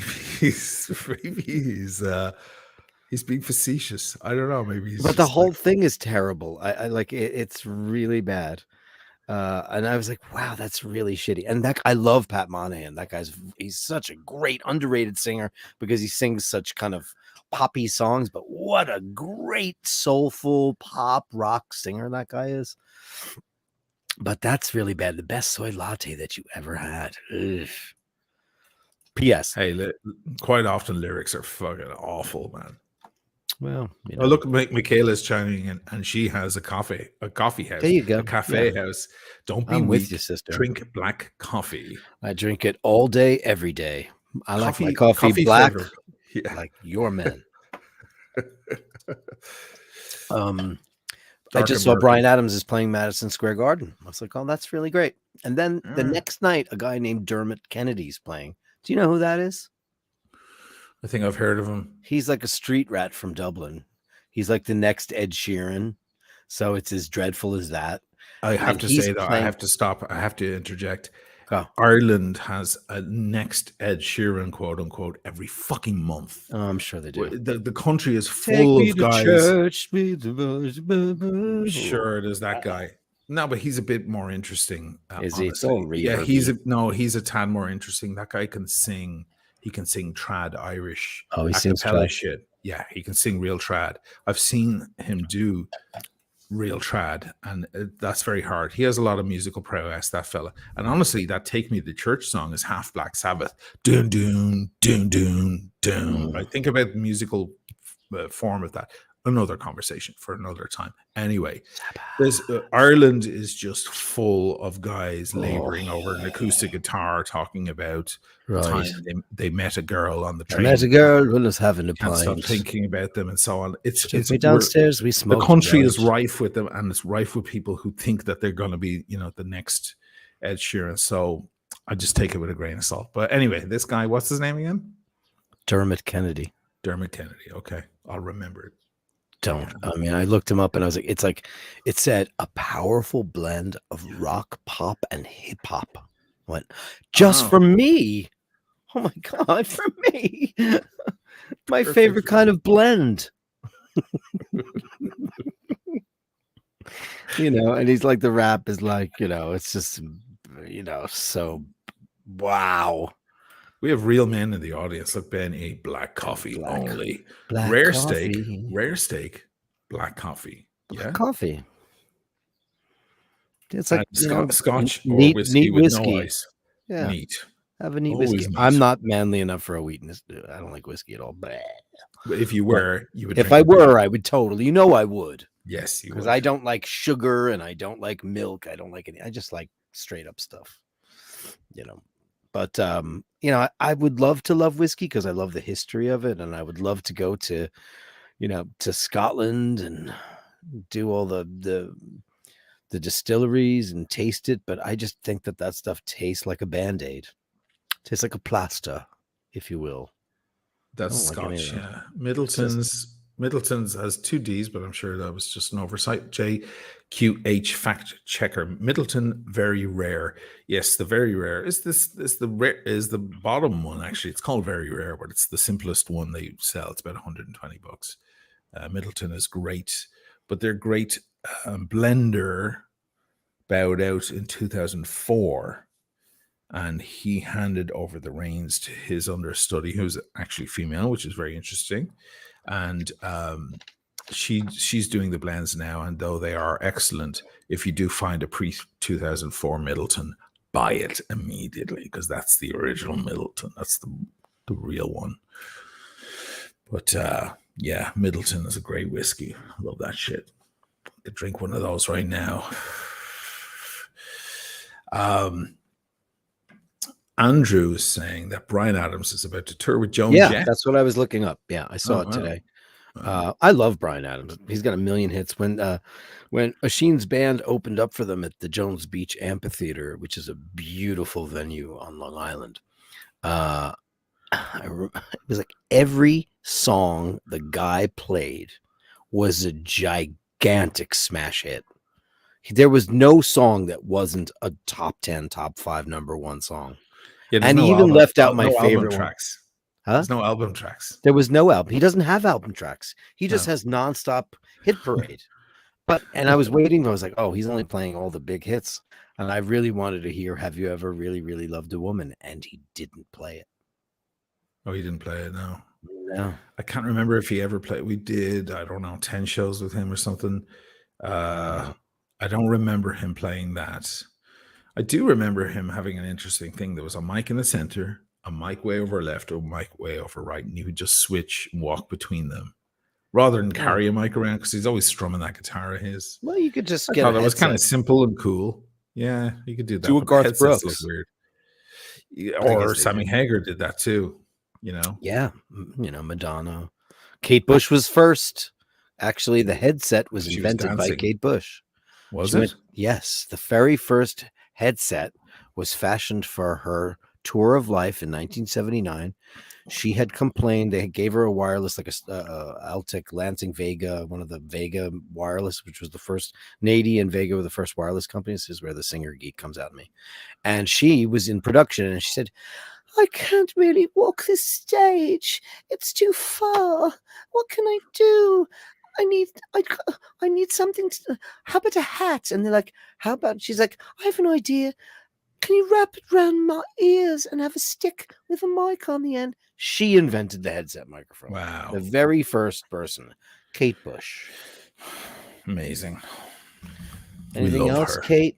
Anything else? And I just when John Giblin died, which is her bass player and many other people's bass players, what a heartbreaking statement she had put out. I hadn't read her statement about it. She just said he was the greatest person on earth, her closest friend for the last 45 years. And she said, I will never make another record that will sound as beautiful as the way he touched my soul. Jeez. Wow. That's Amazing. Heavy, right? So Best latte that you ever had. Yes, there's the lyric, if only we could write lyrics like that. So Only. did you see the Andrew Tate thing? He's out of jail now. He's out of whatever it was, holding or whatever. And the BBC asked him for an interview, and the BBC do what the BBC do. They just they came in hard. And the interviewer, she was very stern. She was right on point. And she didn't make it easy on him. And he has that kind of crazy look. He's getting that. He's growing out the beard. He's looking like an angry, we all know he's gone over to the Muslim religion now. And did he? I mean, I don't follow that guy at all. He's reading the Quran, and that helped him through his stint in prison. But he's getting that mad look in his eye now. Yeah.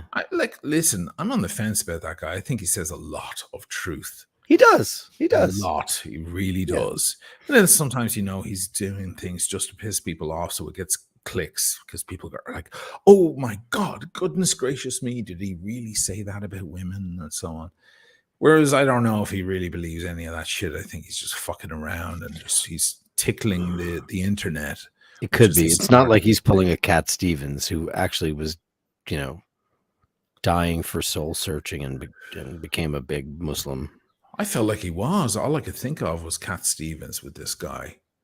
Is that he was kind of Stevens was using a lot of drugs and being depressed and breaking up, and he almost drowned.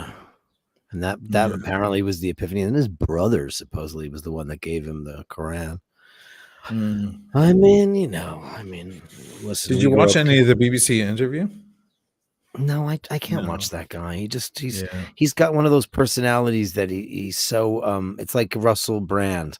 I can't watch him anymore because one, I think he's insane, and I think he's a genius. I think he's a genius, and they say there's a fine line between genius and insanity, and I believe that that's true. He just goes off on the rails, and lately he's been, as you said earlier, I think privately when we were talking, he's just gotten very right wing and whatever, very odd. Andrew Tate Russell. rambles a bit. Yeah, Russell Brand. Andrew Tate, when he goes off on his tangents, I'm with him, and then I'm gone. Like he's got me, and then he doesn't. The thing about This seems insane. The thing is, though, BBC invite you on. You have to know. I felt like he knew it with Piers Morgan. He was ready for the battle, and he held his own because he knew Piers was going to be triggering and interrupting everything he said and all, and trying to undermine everything he said and so on. I love when interviewers go, just give us a yes or no answer. That's always they had a bit like that. And interviewers, man. First of all, the worst is the thing about Pierce that I don't mind is he doesn't throw leading questions at his interviewees, whereas a lot of people will spoon feed you and go like, "Tell me about the time that you wiped your ass on the Orient Express. What was that like? Did it feel scratchy?"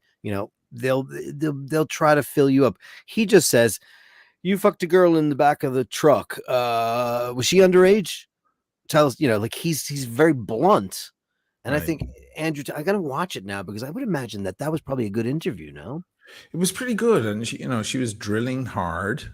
That's her job. Listen, interviewers, investigative journalists, this is their job. They have to come in hard. Yeah, and it's part of the thing. And if you agree to an interview with the BBC, don't be shocked. Especially when you're a divisive character, as he certainly is, and he surely understands that.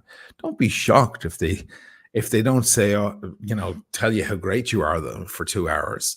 Like they're going to come in with all the pressing questions. This is their job. This is what they do.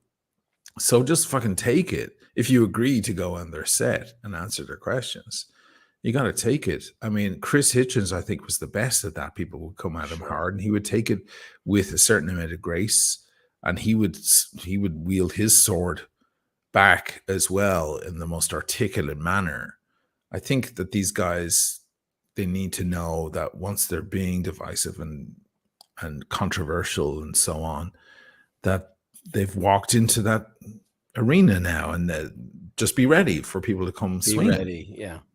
Especially when, and he's got a brother that's also kind of like a super douchey, kind of aggressive, aggro. Not as bad as him, but his brother's a bit more measured, I might say. Okay. He says some certain controversial things and certain misogynistic things, but his brother's, Andrew Tate light, you might say. Oh. His brother drinks scotch and smokes cigars. Andrew won't touch drink now that he's a Muslim. Oh, that's the other thing. Like when people ruin the party by they're like, "Oh, I found Islam or Buddhism or whatever." And you're like, "Oh, okay, get out," because I don't want to deal with that. It's like when, like I've always said about vegans, they give vegetarians a bad name because I've eaten with you in a million steak houses and we drink all the wine, eat all the sides, and I don't give a fuck. I've had plenty of steak right in front of you. All the time, and it's like, who gives a shit? That's your thing. You do you. But like those people that like when they find Islam or whatever extreme religion, okay, write me letters on that one. But it is an extreme religion. Sometimes it's the newest of the major religions, and I might add. I think that they took a bunch of tenets from a lot of things and made them stricter to just control people better. So, wow, Islam, there's some heavy comments there. Yeah. Well, you're lucky my crowd are pretty much mostly right-wingers from America. Yeah, well, I mean, it is. I mean, otherwise, Islam is all religions, the tenets of all religions in all of their books. The Quran's got some very fucked up shit in it. I read the Quran about 20 years ago because they all have fucked up shit, dude. They all this has got some extremely wow stuff in it. I mean, more than the Bible's been so oh my god, the Bible's fucking full of crazy shit. Full of crazy shit. But like we lost Cat Stevens for 40 years. Fucking brutal as well. They're all fucking brutal. These were different times, man. The Jews are brutal now. People were afraid of the dark. They didn't know what the sun was. They didn't know what stars were. Right, they didn't know. They had to make up reasons for it. This is like you're talking about Right, that's why we have religion, to explain the twinkling things at night that scare me, and that big disc of light, and the Listen, sun. I'm not anti-religion. I think it's in many cases a beautiful thing, and it may be. I could make an argument, a discussion. I could have a debate where I would take the side of, if it weren't for religion, we wouldn't be here. That the fear of God was one way of creating a kind of a law for us Yep, not to be chopping each other's heads off left, right, and center, which we were kind of doing anyway. But the 100% fear of true. God added in there, it may have saved our asses as a species. Good. But now that we figured out what bacteria is, and that your toothache is actually just a rotting tooth and not a fucking curse from the heavens, and and that stars are actually just suns that are farther away, and so it's okay that religion. Listen, your first attempt at anything is usually pretty shitty, right? You try playing a guitar chord the first time, it sounds awful. Try a second time, try a third time. You try anything the first time, and quite often, sometimes it can be a good effort, but then it's okay to make a second stab at it. Religion was our first stab at it, trying to figure out the reasons why things were happening. It's okay. And there's a lot of beauty in many of these religions, and there's a lot of wisdom. But it's okay that that's just our first try. It doesn't mean there's no such thing as God. This doesn't mean that it's all horrible.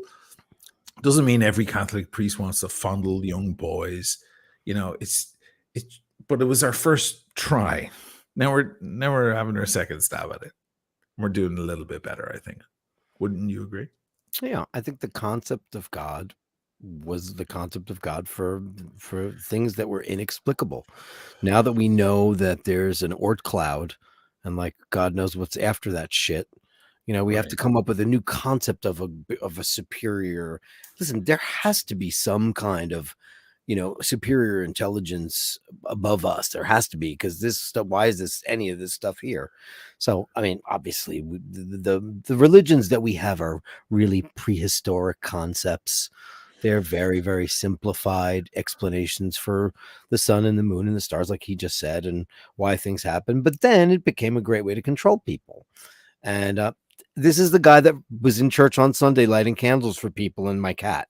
So I'm a hypocrite too, because I have that built-in Catholicism in me that I will never. You were an altar boy. I was an altar boy for 8 years. I had a fully Catholic education. I disagree with a ton of it. But, at the same time, I believe in God. I do. I just do. I do too. I just do. I think, I don't know if it's this one or the one that I'm looking at. I think Jesus was an incredible savior of the world with his message of love. And I think most people who are Christians don't know what Jesus is and what he stood for. And I think using Christianity is as a representation of them is completely hypocritical. Because Jesus lay with Mary Magdalene, and he was with lepers and thieves and criminals. Of the story. It's a fucking amazing part of the story, because they're not selling him as a pure man. They're selling him as a man. He's a man. Who's hanging. He's just a man. He's just beautiful lyric. Oh my god. Yeah. I said it remember the video that I did with the guys from Fine Watch Club? They sent a Speedmaster up into space. They one of these balloons that carries it up into, it was 110,000 feet or whatever it was. It was way up there, and they asked me to do a little speech thing that they sent up this little screen with it. You got to be Carl Sagan. I got to be Carl Sagan for a moment. It was really good. I should have done an impersonation of him with his strange pronunciation, his odd diction that he has.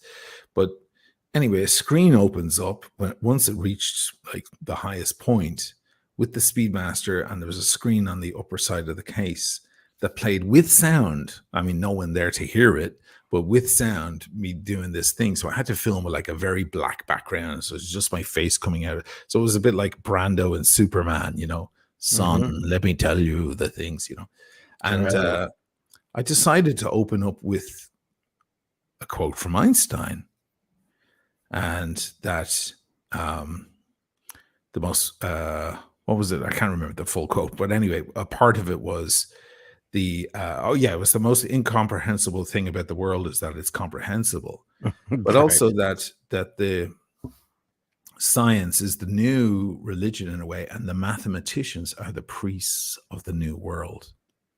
Because here's the Speedmaster, a masterful piece of engineering. What a wonderful watch it is. It's maybe the greatest watch. It's arguably the greatest, most iconic watch maybe ever made. And there it is in space. I mean, they sent it up with this balloon and hovering over the Earth. And to think of the achievements that we've reached when a couple of guys from a watch store can send a Speedmaster up to 110. Pretty cool.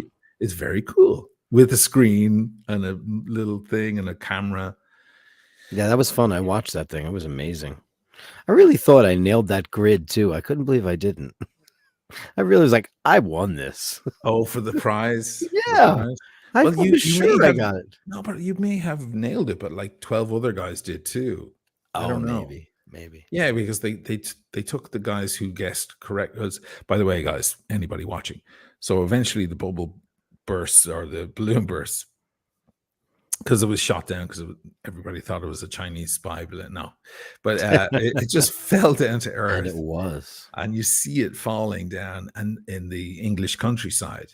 And then they say, well, where did it land? And they give you a grid of, and people had to guess. And, the winner of the Speedmaster that actually was in space, which is a really cool thing to have a Speedmaster was actually up there. I mean, it's not true space, okay? But it's as close as, you'll ever hope of getting there, unless you're in the next generation and they start flying to the moon and so on. But it went past like the Kármán line, right? I don't know. Where's the Kármán line? I mean, that's where they determine space. I don't think the mileage. I think that might be 400,000. I think this thing, it got to 110,000. Anyway, look, it fell down. Then people entered a competition. I actually spoke to the guy who won it. So the people who guessed the correct grid, it was E9 or E12 or something like that. It was a big grid. That it was like 15 guys who got it right, so they picked them out of a hat. They picked the winner out of a hat. So it was kind of a cool thing. Fine Watch Club, very, very passionate little venture they went on there. How far did it go? 110. You passed the Kármán line, 100 kilometers. Well, there you go. So that's technically space. It's technically space. Okay. Because the space to the International Space Station is at 140. So hey, it's way up there. Did you watched Gravity, right? Did you watch it in 3D at my house once? The film Gravity? Yeah. The Sandra Bullock. I didn't watch it in 3D, but I've seen the film. It's very that well scene made. Where all of the Russians they're like, oh, you guys got to get out of the way. There's Russian debris from a satellite. Yes. And when that shit comes flying, you think it's space, it's so big, but we've got so much junk up there now wrecking the place that they get completely creamed by it. And she's the sole survivor of. But I saw Neil deGrasse Tyson talking about that and debunking a lot of the physics in it. Because those pieces that came flying through, you wouldn't even see. They're traveling so fast, you would not even see them. Whereas you see 25,000 miles an hour. Yeah, Mach 17, right? Yeah, but in that movie, though, to be fair, that shit's coming at them fast. It's coming fast. But you would not see it. That's the thing.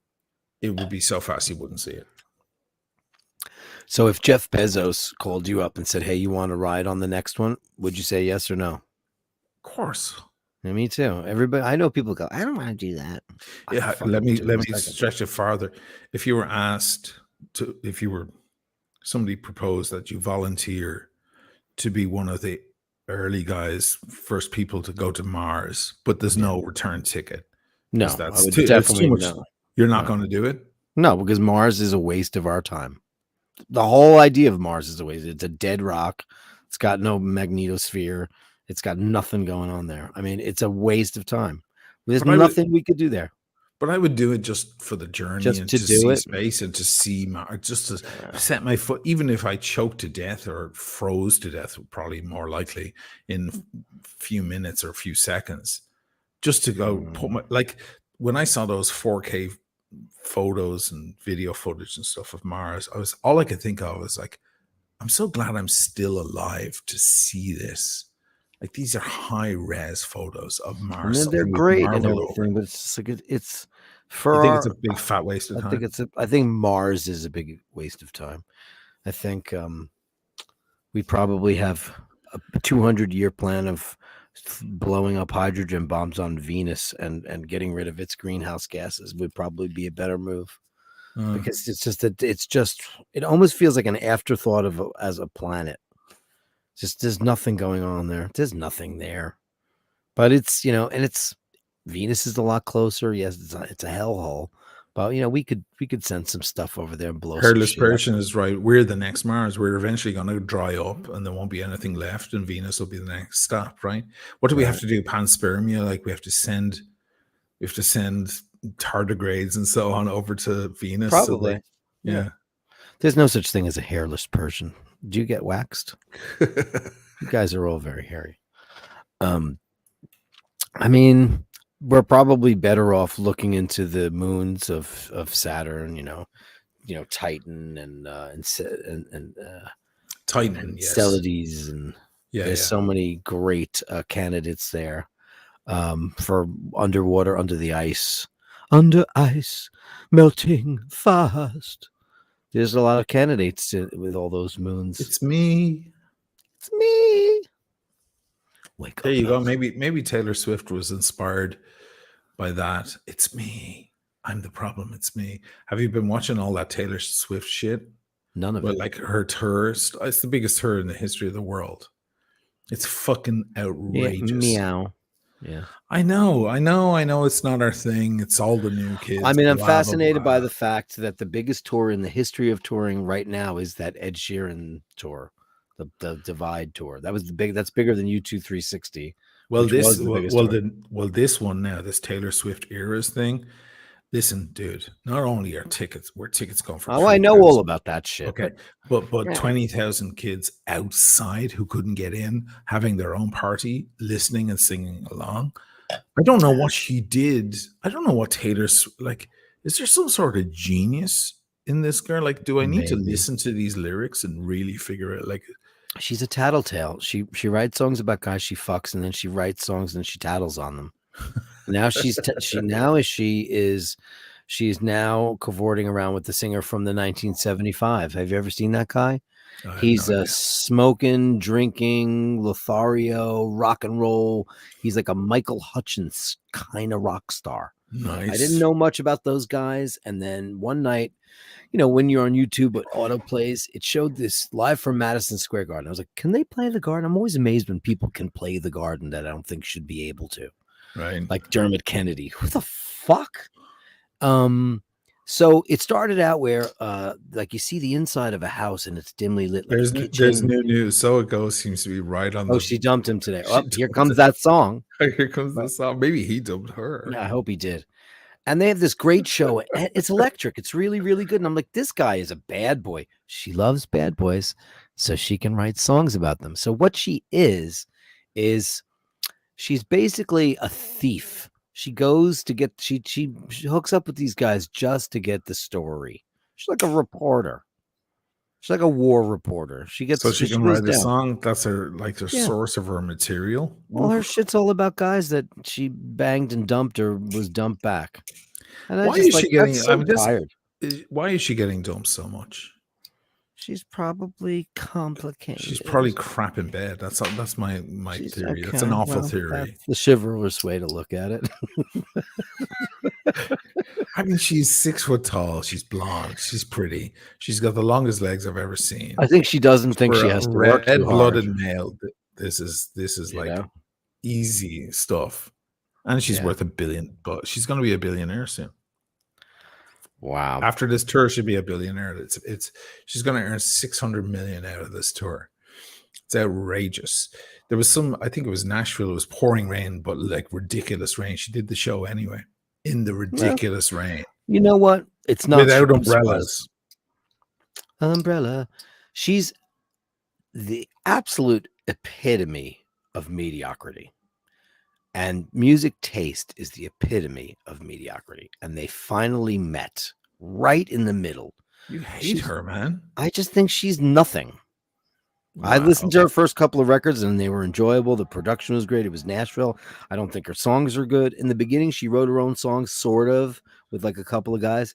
Now it's songwriting by committee. I just don't think she's, it's like Beyonce. I don't get it. No, I don't. I don't get that. I don't get her, but I get Brandy Carlisle. A couple of people come down the pike and really can play and really can sing and then write a lyric. Like, do you ever hear that song, The Story? Oh my God, by Brand, it's heartbreaking. It's like a Dolly Parton song will destroy your soul, Sure. because the lyrical content, or Elvis Costello, or whatever. The crowd is right there with you. Look, she's a Black Widow, uses and abuses. She totally does. Then Benzo is saying she's boring. She's so boring. It's just such milquetoast. Sorry, Taylor. I'm not, I have no chance of ever meeting you or caring what you think or you think about me. But it's very, very mediocre. You know who she should bang? She should bang Dermot Kennedy. Maybe they'll hook up. Next in line, didn't she have an Irish boyfriend last year and was visiting in Donegal, Neely? Oh, I don't know. Look, I'm not a fan. I don't follow. It's making a lot of news, especially in social media and across the music world. Of course it is. It's like a big deal. It's a big deal. Well, yeah. I don't know. It's mediocre meets mediocre, and that's it. It's just mediocrity squared. That's what these little girls are like, she's living the life. No, she's a big whore. She's banged all the celebrity guys, all of them. John Mayer, girls, you know what John Mayer does, right? Stay away from him. If I was your father, I'd lock you up. John Mayer, you don't go near John Mayer. He's the female Taylor Swift. Yeah, he does the same thing. He bangs them, and he's right. And Taylor Swift wrote a song about him called "Dear John." Oh God, which is clever. Gotta give her credit there. It's very clever. She wrote a song called "She Wrote Him a Dear John Letter." It's good, and it's a stupid song, but they're all tattletales. There used to be a time when you didn't talk about your improprieties, when you kept things discreet. Discretion is the better part of valor. And that is a quote from Shakespeare. So, but is it the same for fellas? Like, what about love me 2 times, baby? Love me he's not twice, talking about, he's not baby. naming, he's not going, Janis Joplin's hole, It's not doing that. He's just going, love me 2 times, baby. Love me twice today. He's talking about some generic, one of the plaster casters or one of those, those people that used to take plaster impressions of all the rock stars' penises, the GTOs and the, all those from Pamela DeBar. Listen, there used to be a time when groupies were celebrated and they were friends with all the bands. That's and then true, the fat and ugly girls were the ones that became friends with the bands because they didn't want to bang them. It became the journalists. But now it's like, I met Dave Perner in the corner store and he stuck his finger in my snatch. And then we went back to his hotel. It's like very descriptive crap. It's very explicit. And she names names when she does it and, or alludes to who it's about. There's a way. Lyric writing is an art. It truly is. It's poetry. Sure. Being clever is to be able to, it's like, I'm going to educate kids now because if you're younger than 40, you probably don't know what a blind item is. There used to be these gossip columns, and they were in every newspaper. I'd be like, what swaggery pirate actor hooked up with the sultry raven-haired Mexicana? And it's a blind item. They wouldn't tell you who it was, but they would be clever enough for you to figure it out. That's what the art of Cole Porter and the Gershwins and Peggy Lee and later on all these other great artists. Now it's just like I fucked Dave Stewart or, I banged John blah, blah, blah. Taylor Swift is a terrible ride. Here's my new single. Taylor Swift is a terrible ride. Why not? Because she probably is. That's my new single. Taylor Swift is a terrible ride. Doesn't that sound like a title by I Lana? prefer Janis Joplin's Hole. Well, he didn't say Janis Joplin's Hole. You know, he didn't need to because he was Jim fucking Morrison and he was bigger than life. He was a great rock star. You know, he was all, you know, he was fantastic. And now these people aren't fantastic. They're just so white bread. It's so boring. Like Beyonce is the most boring thing I've ever heard in my life. Yeah, for me, yeah. She's so boring. It's like it's written by 50 people. It doesn't really say anything. It's empowerment, and everybody loves all these, you know, words of wisdom and self-affirmations because we all need it because we're all mental patients now. It's not nonsense. Everybody's got ADD and ADHD, and when we were kids, they used to call it BRAT, and they'd give you a swift fucking kick in the arse. Everyone does have ADHD now. Everybody's literally like, and our next vocalist is from Detroit, and her name is Molly. Hey, Molly, my turtle died, and I wrote a song. Everybody's got this journey story, horror. No one can say, man, I love to sing and write songs, and I've been playing clubs, and I love it, and I've got a great turtle, and he's still alive. And no, it's got to be. His name was Petey. Everybody has to make this shit up, and it's everybody's got a sob story. Nobody's got. You know what? Van Halen was fucking fun.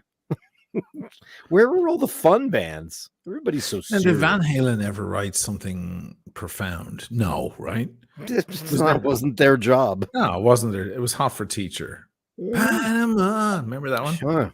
Do I remember it? I remember all of it. That's the shit that I don't even like. I like the early shit. You know, like, you know, Running with the Devil and, right. You know, Everybody Wants Some. Oh, how about you? I like all that shit.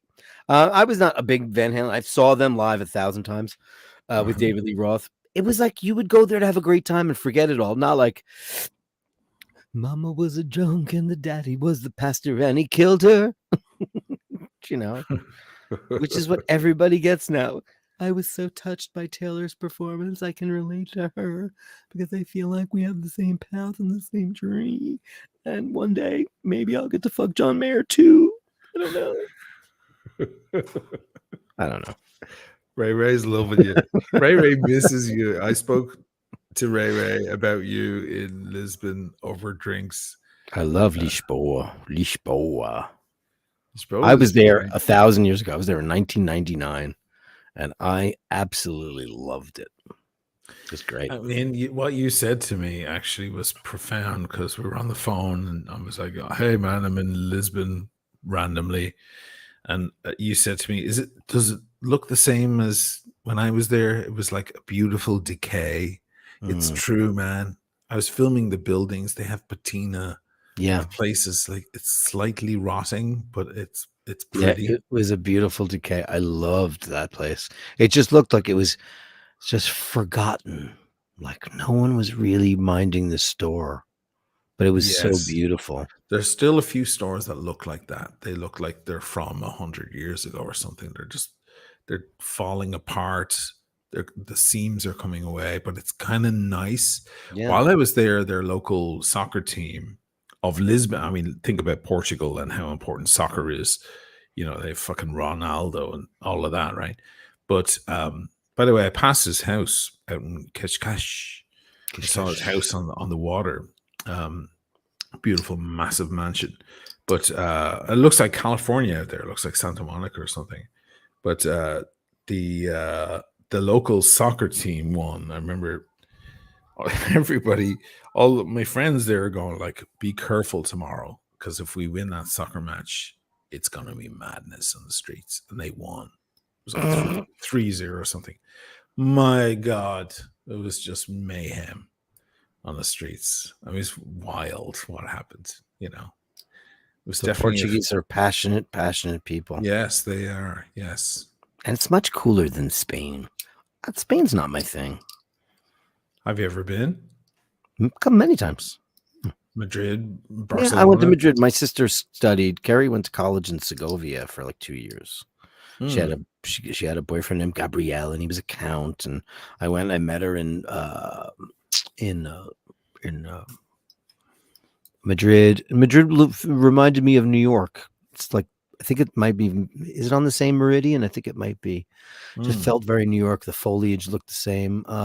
Everything was very steaky, and it was the food I didn't like, and I don't like Spanish wine as much as I've tried, and I've had Unico and all that.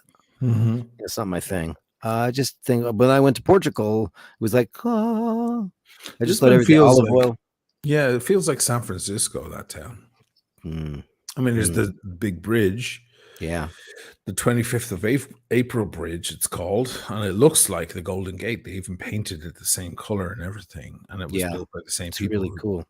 And it's got all the hills and the trams.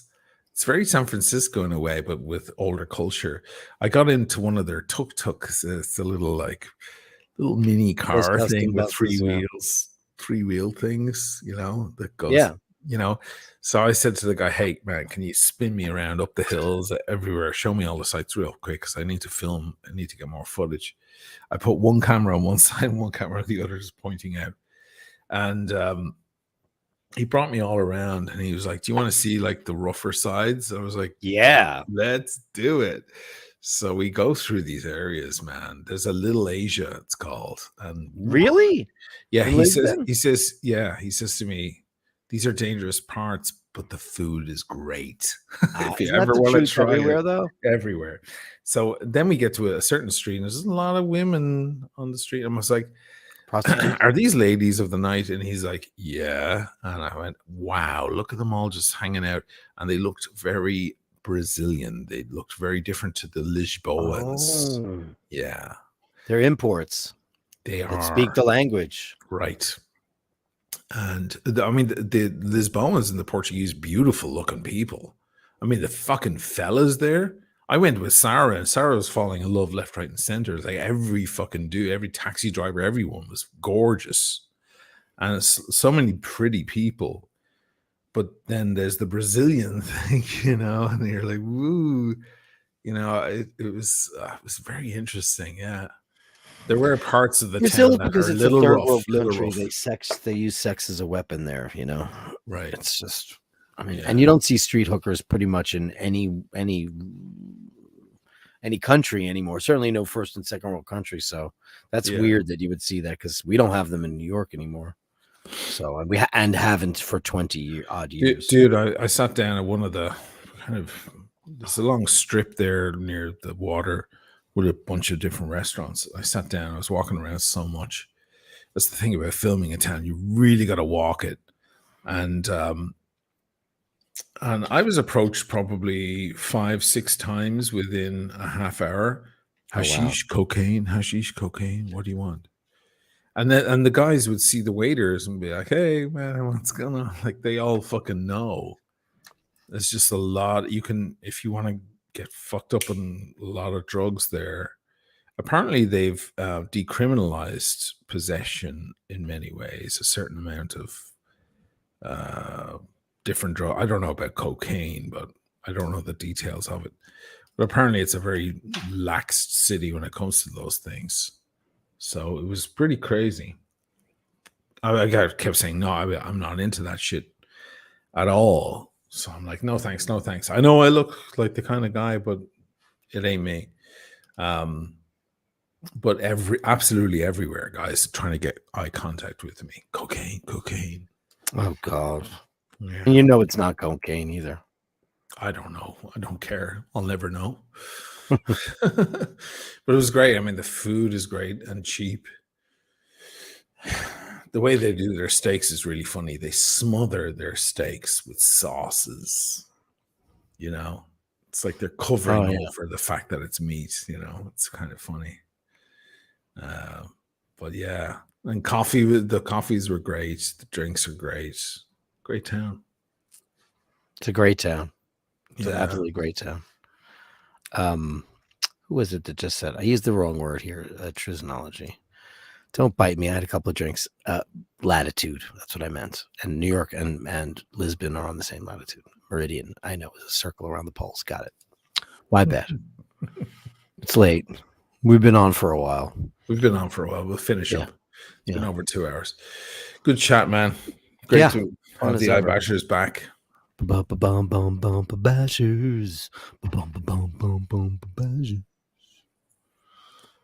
I'll see you next week. Yeah. Yeah, we'll see you next week. Hope you all can all come in. Thanks, everybody. Let's give a quick shout out to all the superstars. Do it. James Hess, Benzo, right? The Hairless Persian, Kyle D, Trisnology, even though you rejected me, but I love you anyway. Benny, what do we got? Daniel Gutierrez, Craig, Sam.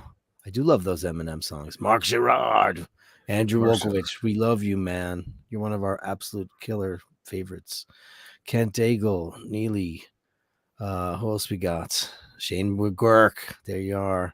Ray. What can we say? Anthony Chen, Neely, Benzo. Am I forgetting anybody? We had like 300 or 400 people in at one time. Let me get to that. I think we got the same Dan. You're here. Craig's here. Don't want to forget, you guys always show up when we're here. We just want to give a great shout out and a thanks to you. Benny says Dua Lipa is his current pop choice. Well, guess what? Machines too. Yeah, I like me some Dua. He likes her a lot. And so it goes. We love you, man. He has some great info tonight. Yeah, that's what I love most about you guys is that you come on here and we're not right about everything. We just love to talk about shit. And I learn a lot. We both learn a lot from you guys, and I hope it's vice versa. But I think the way you steer the conversation into the next atmosphere is pretty great. So thanks for that. I think I got pretty much all the big major ones. And if I forgot you, I'm sorry. So what I'll just do is go right to the top where all the Alejandro Caballero. Alejandro. Le Carré was here. Sutcliffe was here. The unauthorized OC. That's hilarious. Benzo. Steve Stern, Benito Comida. Hitch slap. I love my hitch slaps. Bashar, yeah. Too. Well, thanks everybody. And Marty Mannion. Thanks so much, everybody. It was fun. We haven't been on for a while, but we'll keep it more regular as now that we get now that I'm using an iPhone, look out. Now I need Botox badly. I'm already getting my teeth fixed. But I mean, now I need a little bit of Juvederm, which is the filler. Yay. Filler. That's what everybody does now. They take a tube and they fill their lines in. That line is very Women do it to their lips. It's fucking terrible. Because it looks good on your cock. Terrible. I'm sorry. I'm sorry to any of our favorite girls out there that I said that. It was a piece of comic gold. I needed to just say it. I'm sure that's what they're thinking when they get the filler. It is totally what they're thinking. It turns them into like a sex doll. They look like a sex doll. Right. It's like that. That's so what it's called. Weird. That's what it's for. Roar the tiger. Thanks for the stream. Roar the tiger. You're welcome. Thanks for the stream. Yeah. What an exit. Yeah, let's leave it there. Yeah, there it is. Good night, everybody. Yeah, it is a good exit. All right. Thank you, James. All right, guys. See you at the same time, same place next week. This stream will not be on my channel after tonight. It'll only be on the iBashers channel. If you liked what you saw and you had fun, subscribe to the iBashers. Let me put the link right in the chat right now so you can hit it. And then I'll let you all go. That's where you'll find the actual. What are you laughing at? What? Welcome, I heard all the Botox is made in Ireland in a single factory. Legend, man. Legend. There's the link for the iBashers channel. And go over and sub if you want to see more of this kind of banter and nonsense and stuff. But I can't leave it up on my channel because I'll get too many complaints that it wasn't about watches or wine or culture or Italy or whatever. It was about, at one point, what was it about? We really went wild. We went from Star Trek over to Taylor Swift pretty quickly and whatever. Anyway. Hey, you know what? Night, fellas. That's where the Thank cool you. girls are, in space. Maybe we should send Taylor to Mars. Well, she's got the money. I wish she would go. She could do a gig on Mars and bring all the folks with her. There you go. She's just gonna fuck a couple of Martians and then write songs about it. His ears were really long. He was really short, had a huge head. Right, because their gravity is so much different than ours. Good night, folks. His bone density was intense.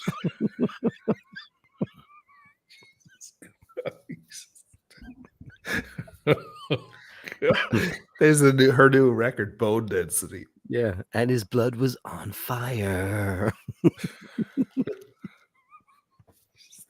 Stop now. Stop. This is where the science nerd comes out in all of us now. I'm going to write a Taylor Swift science nerd about when she went to space. We're headed. This is iBashers After Hours feel right now. Yeah, well, I know. So we'll stop. Okay, guys. I didn't open Good night. See you next week.